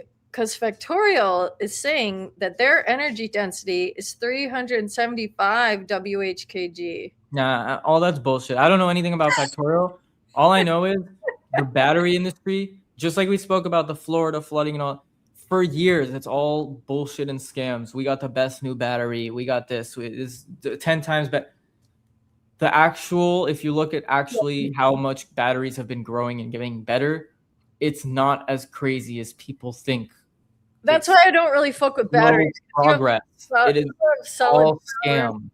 Yeah. Well, this solid power looks as shitty as it did fucking last year. They're slow, but this Factorial one, I'm just thinking, if Stellantis likes them, that's what made me think that they could have something. Because Stellantis is one of the biggest car places, conglomerate worldwide. Yeah, but I'm sure they make some wrong decisions too, lose some bets. I don't know. Who do they partner with? Didn't they partner with Archer? Or is it Joby? Who do they partner with?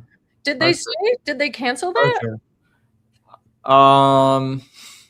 If it's Archer, I know it's not going well, but I know Joby, didn't they have a partner? Maybe it's with Joby. No, it was Archer. Palmer Luckey likes Archer. That's all that matters.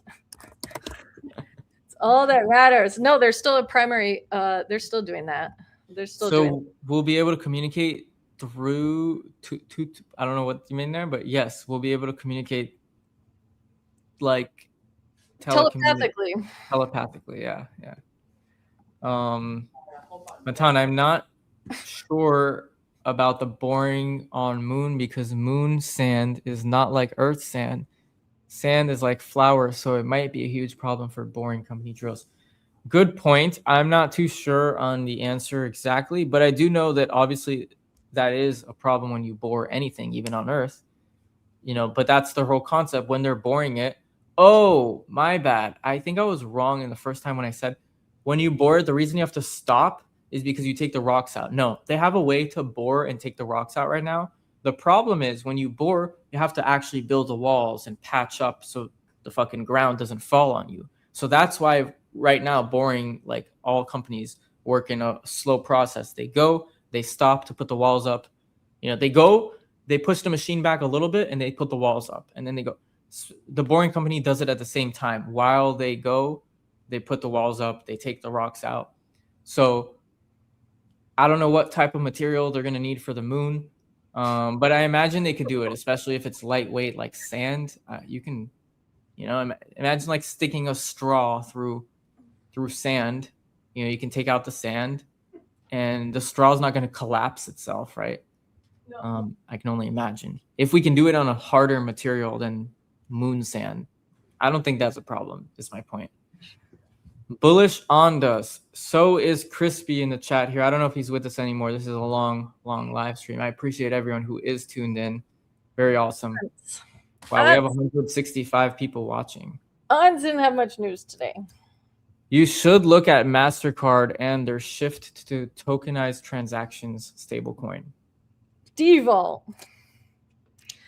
No opinion there. I don't think not a fan of stablecoins, crypto stuff. I don't know much. It's going to be tokenized assets. That means they could take the moon rocks and then tokenize them.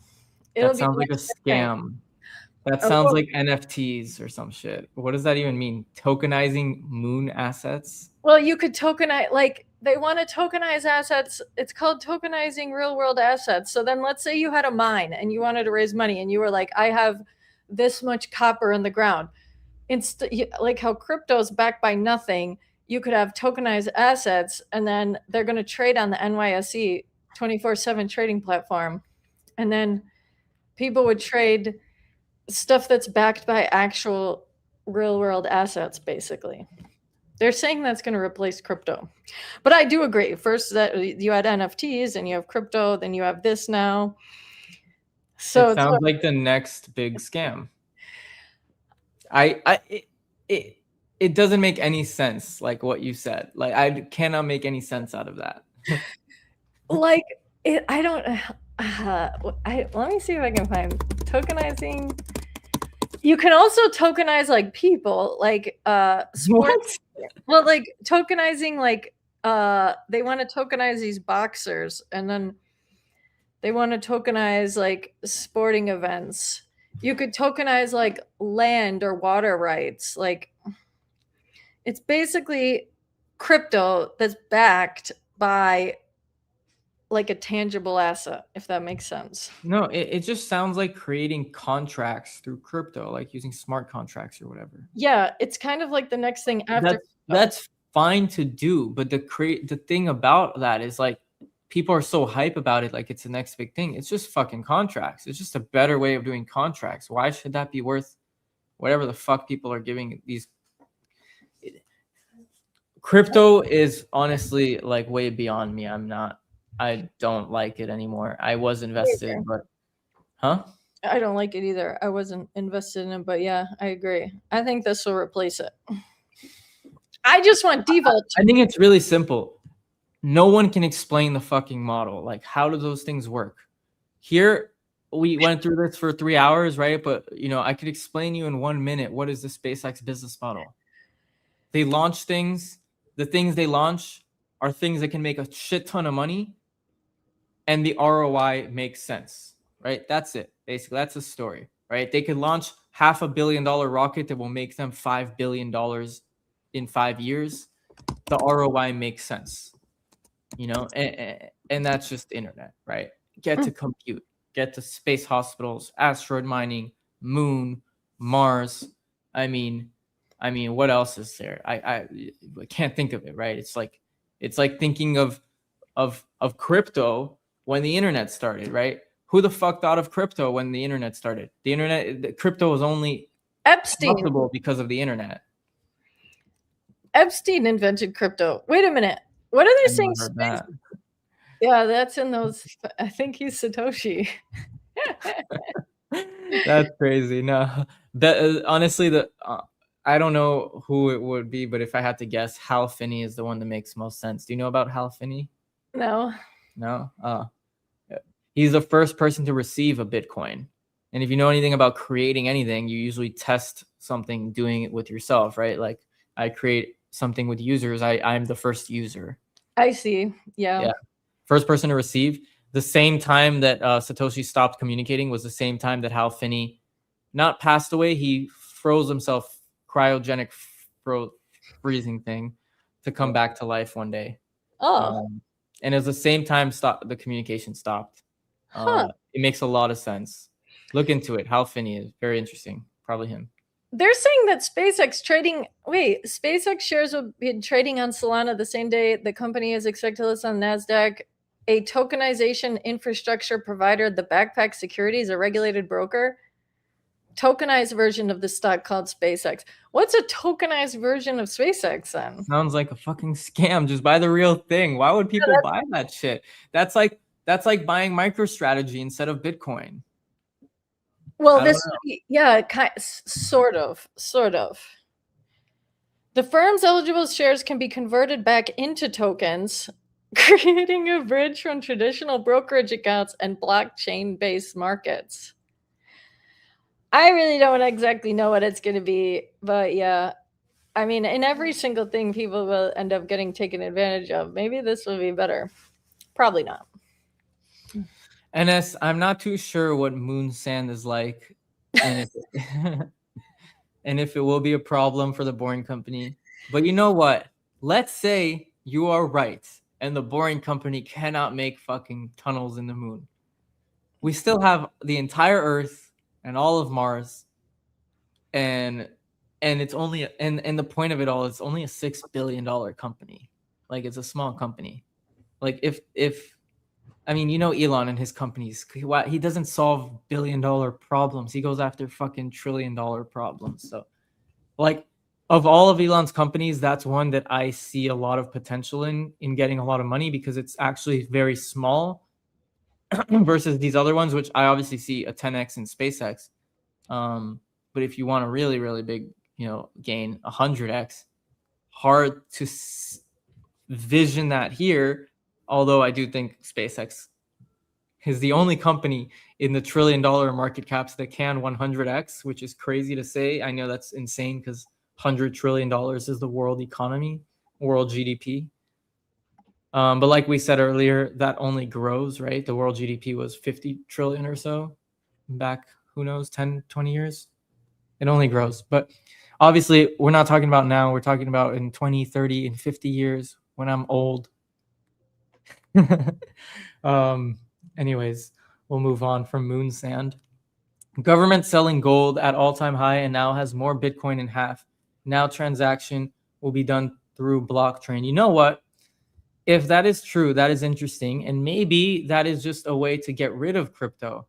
If government has half the Bitcoin, wasn't the whole point of Bitcoin to be decentralized and, for the people? If it's now run by government, okay, what are we going from government to just a new form of government money? Doesn't make sense. They probably only own it to, I don't know. I'm just speculating here, but just on a surface level, it doesn't make sense. Well, they end up owning it because a lot of times governments can own it because if you are a criminal and then you get arrested and then your Bitcoin gets seized, like Germany had seized a shitload of Bitcoin and then everybody was mad at them because they sold it on the OBA market, I guess. That's interesting. I mean, maybe that's one way, but I don't know if they acquire that much Bitcoin through that. I'm sure they also buy. I don't know. Yeah. I mean, 30 cents cost versus 1 penny. I don't know what that means. Something about blockchains? I don't know. I guess maybe like, I don't know, like whatever. It's a circle ledger. I see what he's saying, because he's saying you were able to own a stock in a blockchain, then you can sell it anytime. I see what that would mean, because like that's what the NYSE is trying to say, that tokenized trading would be 24/7. So if you wanted to sell your Oh yeah.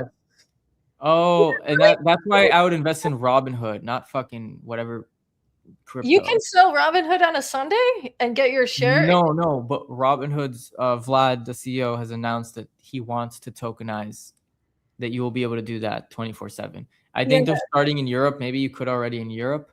But yeah, that's the goal, that you will be able to. Yeah, that's interesting. That's cool.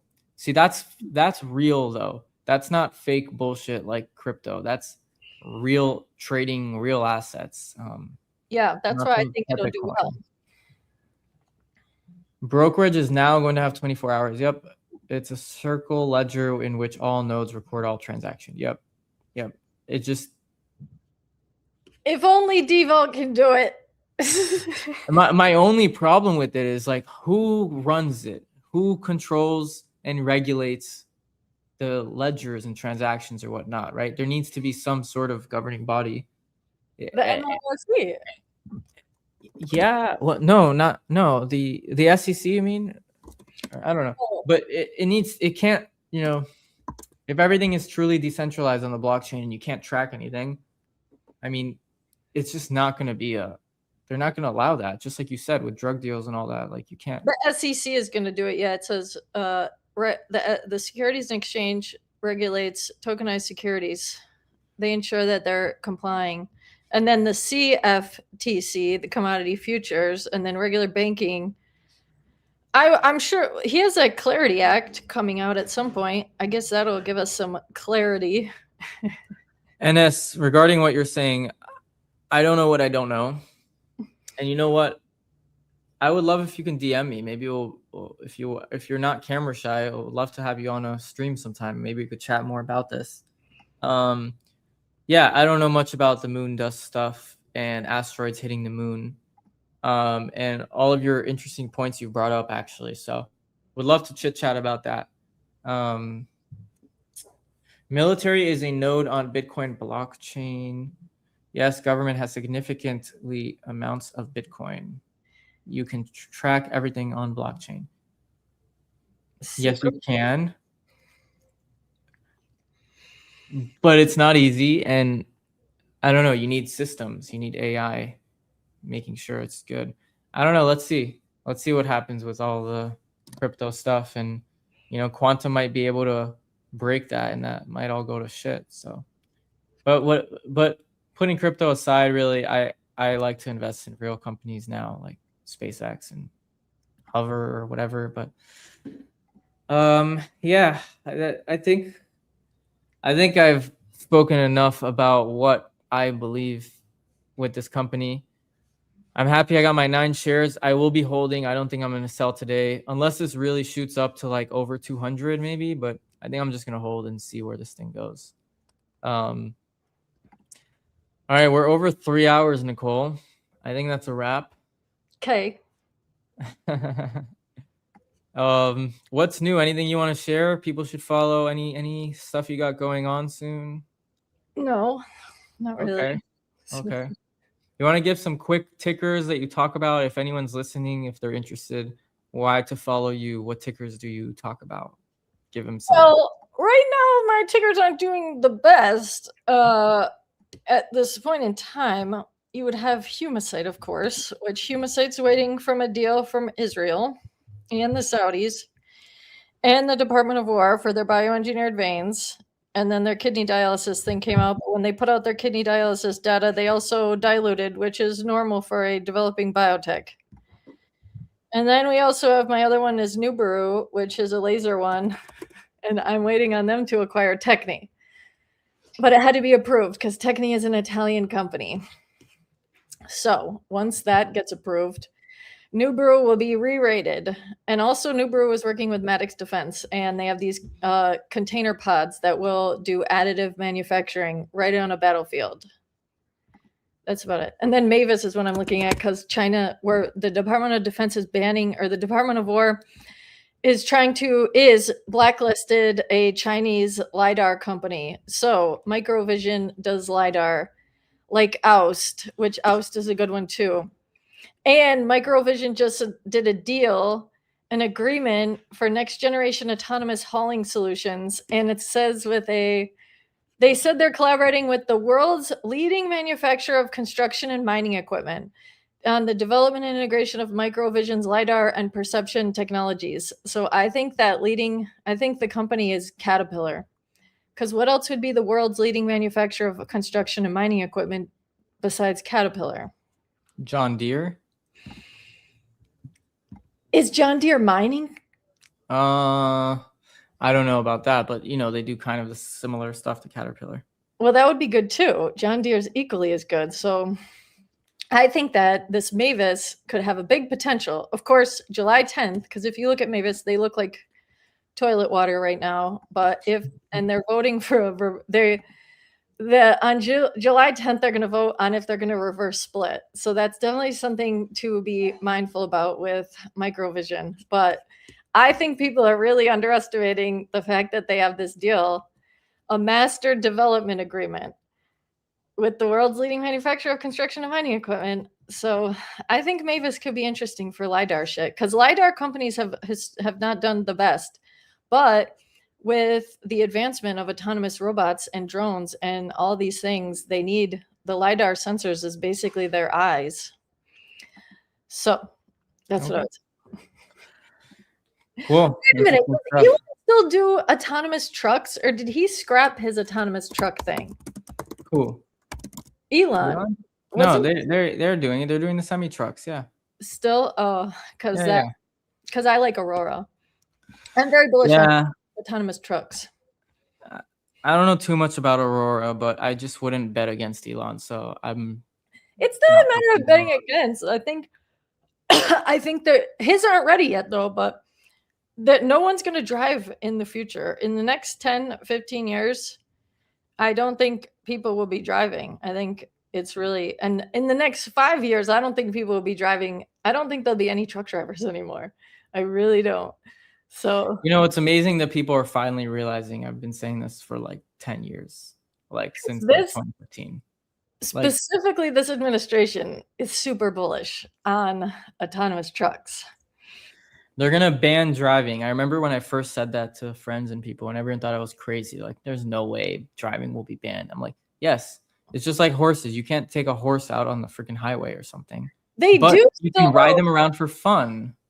Did you see that one horse just dropped dead apparently in New York City? I guess they're trying to ban it. New York City horse dead. It dropped because I guess the Central Park carriages, they're trying to actually ban it because the horses, they're dropping dead in the heat or whatever.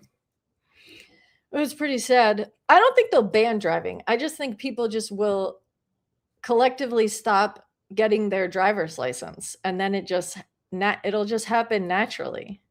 But then they will ban it. They will ban it because if everyone's autonomous and you have one person driving, they don't need everyone else at risk. They don't technically need to ban it, though. They would just come out, they'll just be like, guess what? All the cars, you can't find a car you drive yourself anymore. I think it'll be like that. Maybe. I don't know. Maybe they'll ban it. But I don't think they'll need to ban it necessarily. Yeah, they will, because you'll always be able to find a car. And if you can't, you can always build a car if you're really savvy enough. But they're not going to let you, take that on the road. It won't be road safe. It won't be road safe, not because it's a car, because it's not a self-driving car. That's simply it.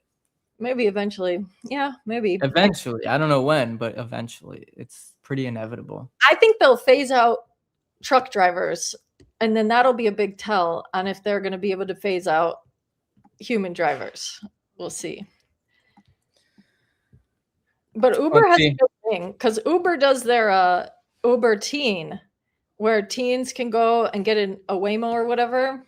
So that, or is that Google or Waymo? Oh, it's a Waymo. Yeah, Google Waymo is owned by Google. They're trying to get teens to be like, why do I need a license when I can just get in a Waymo? So that is another one. Getting That people. is true, but Waymos are very expensive. It's a $200,000 car versus the robo taxi that's going to be like $20,000. And Waymos don't even fucking go on the highway. They suck. They fucking suck. I didn't know that. Yeah, you can't even go on the highway. So your driver's going to be like shittier and longer and more expensive. Like, it's not even a thought in my mind that robo taxi is going to beat Waymo by a mile. He says truck drivers will never be replaced. Not possible. I don't know. I think foreign born ones might be not. Why not? You know, kids nowadays do not know how to drive. Like she just said, they don't learn. They don't even get a license. Like people get old and die. The next generation, yeah, all truck drivers are like have you ever seen a 20-year-old truck driver? Yeah, my son's father. Well, no, actually, he's 23. He got in a horrific That accident. counts. That's His what I mean. entire leg almost fell off. It was horrifying. But, oh well, that's another. Actually, I do know a truck driver who died from. I can't believe he didn't die. I actually know someone who died from an accident, but besides the point, it's pretty unsafe too, right? If the point of it's not even about self-driving, it's the point of getting to this is because it's safer, right? How many deaths do we have on the road? If all these cars can be autonomous, we will prevent that. So I think it will be illegal once the numbers show that, oh, you can have autonomous vehicles and 0 deaths on the road, or not autonomous ones and have 100,000 deaths every year or some shit, right? I don't know the number, but I know it's like 40,000, I think, in the US, but worldwide, what is the number? Like 200,000 worldwide? How many people die every year from car accidents? No, more. 1 million, I think. I think it's like 1 million and like 40,000. Do you have it? In the U.S., there's about 5,500 people die in large truck car crashes. No, not truck. In general, I meant, but because I know we're talking about trucks, but we're talking about autonomous vehicles in general. Car crash fatalities is in 2023. A little over 40,000 people died in car crashes. Oh, I was right. 40,000. There we go. And then worldwide, on average, there's 6 million reported car crashes every year, and then 6 million. Oh, reported car crashes, but deaths is 40,000. 40,000 in the U.S. No, yeah, in the U.S. Oh, what about worldwide? Worldwide, 1.19 million. Okay, 1 million. I was right, and 40,000 basically. Yeah, nice. What up, Zorbs? Coming from TikTok, probably from Nicole's TikTok. I got no followers on there. Please don't make me get a TikTok. That's my favorite lyric from Lil Dicky. Budweiser replaced warehouse workers with robots. Yeah. Makes an engineer to keep them working, and if things are perfectly filled, automation is possible, but the error level is way too. That is true. And just like with Waymos, they have people, if something happens with the Waymo, they have like autonomous drivers, like in like a facility who see the cameras and they can take over basically. Why can't trucks do that, right? All right. Nicole? Yes? Should we wrap it up? Sure.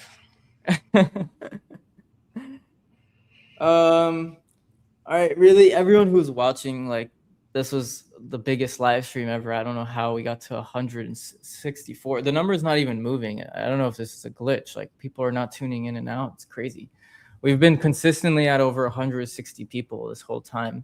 Really my biggest live stream by far, and we're not even reporting an earnings call. But hey, actually, this is way bigger. What am I saying? Biggest historic company in the world. So, super fun. Thank you, Nicole, for joining. Really great for having you, because it would make the dynamic different without the chit chat. It was great. We got to talk about a lot of stuff. Let's see if I can make a recap video out of this. But anything you want to share before we end it? No. All right. Well, thanks a lot for joining, and everyone else, thank you for watching. And as always, until next time, stay thinking, question everything, and peace out.